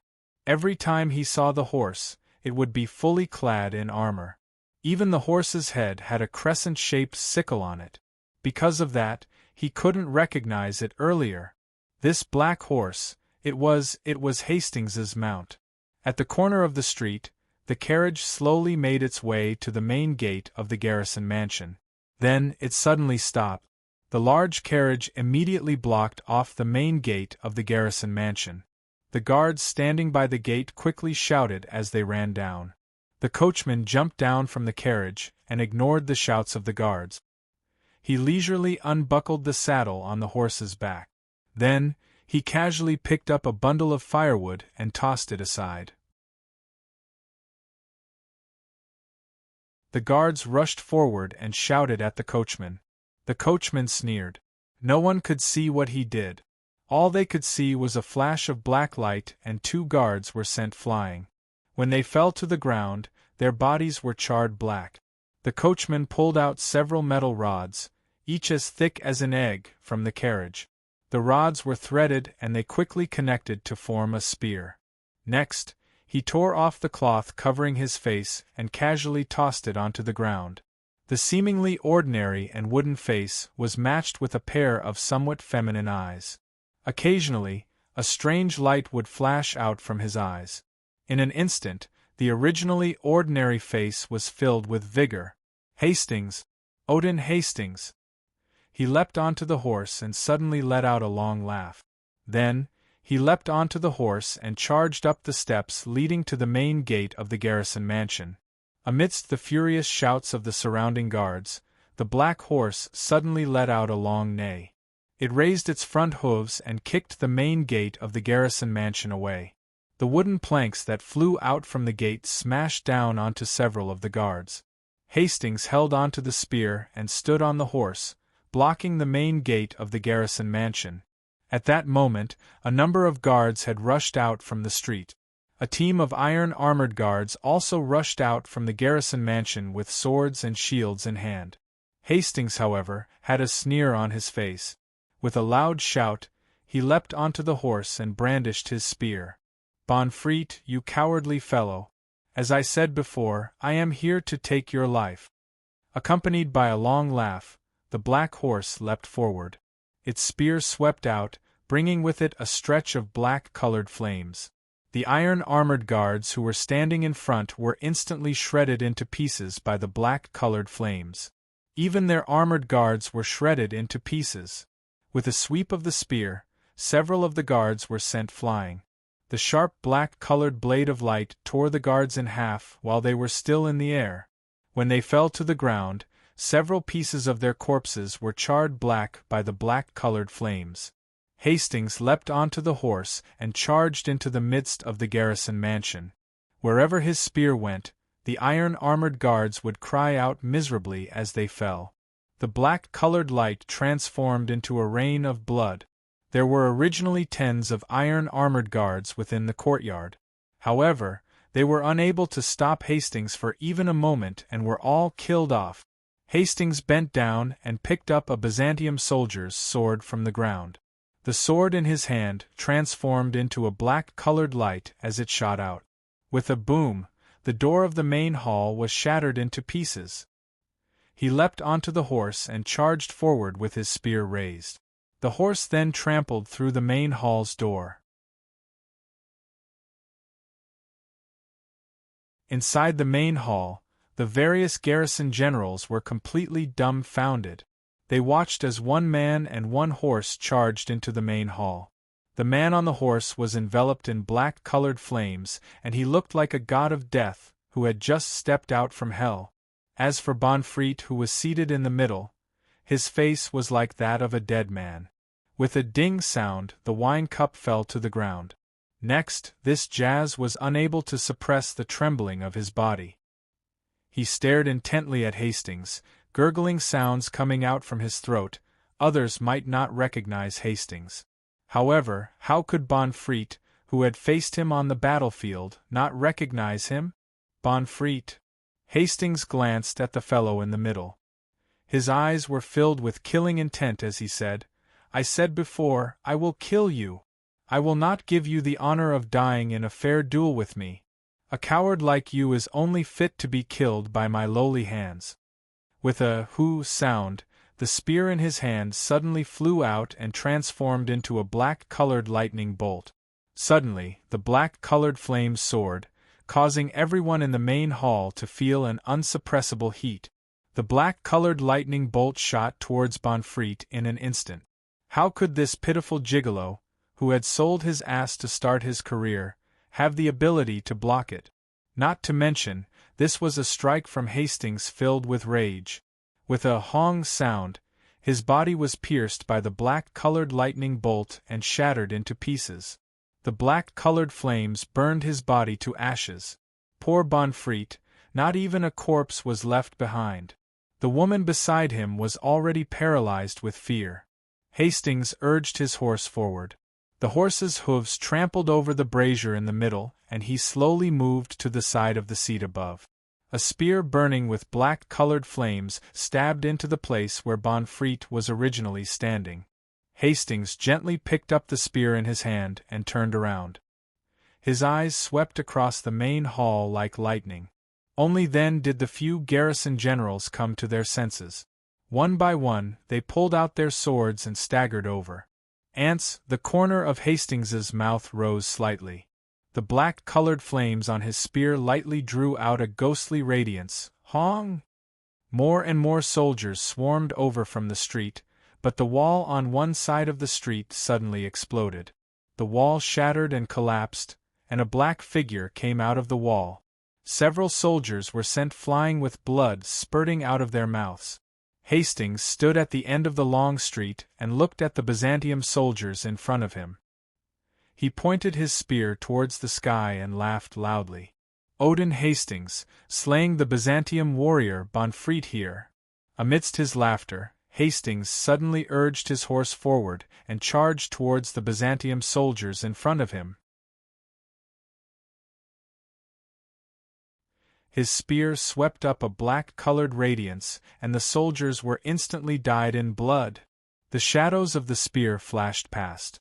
Amidst miserable screams, the soldiers scattered. Not a single person could withstand Hastings's spear. Like the wind blowing through wheat fields, the soldiers fell one after another. Blood splattered everywhere. Hastings, one man and one horse, directly charged through the crowd of Byzantium soldiers. Hastings only stopped when he reached the end of the long street. At this moment, his entire body was drenched in blood. He snorted coldly and brandished his spear. With a light tremble, the tip of the spear pierced into the wall beside him. With a casual flick, the entire wall collapsed with a loud bang. Shattered rocks filled the entire street. "Those who block me die. Those who chase me die." Hastings's hoarse voice resounded throughout the long street. His high-pitched voice was filled with mockery. "If you have the guts, come." You're tuning in to the Phoenix Knights YouTube channel. Don't forget to subscribe and join us on this journey to catch the most captivating stories.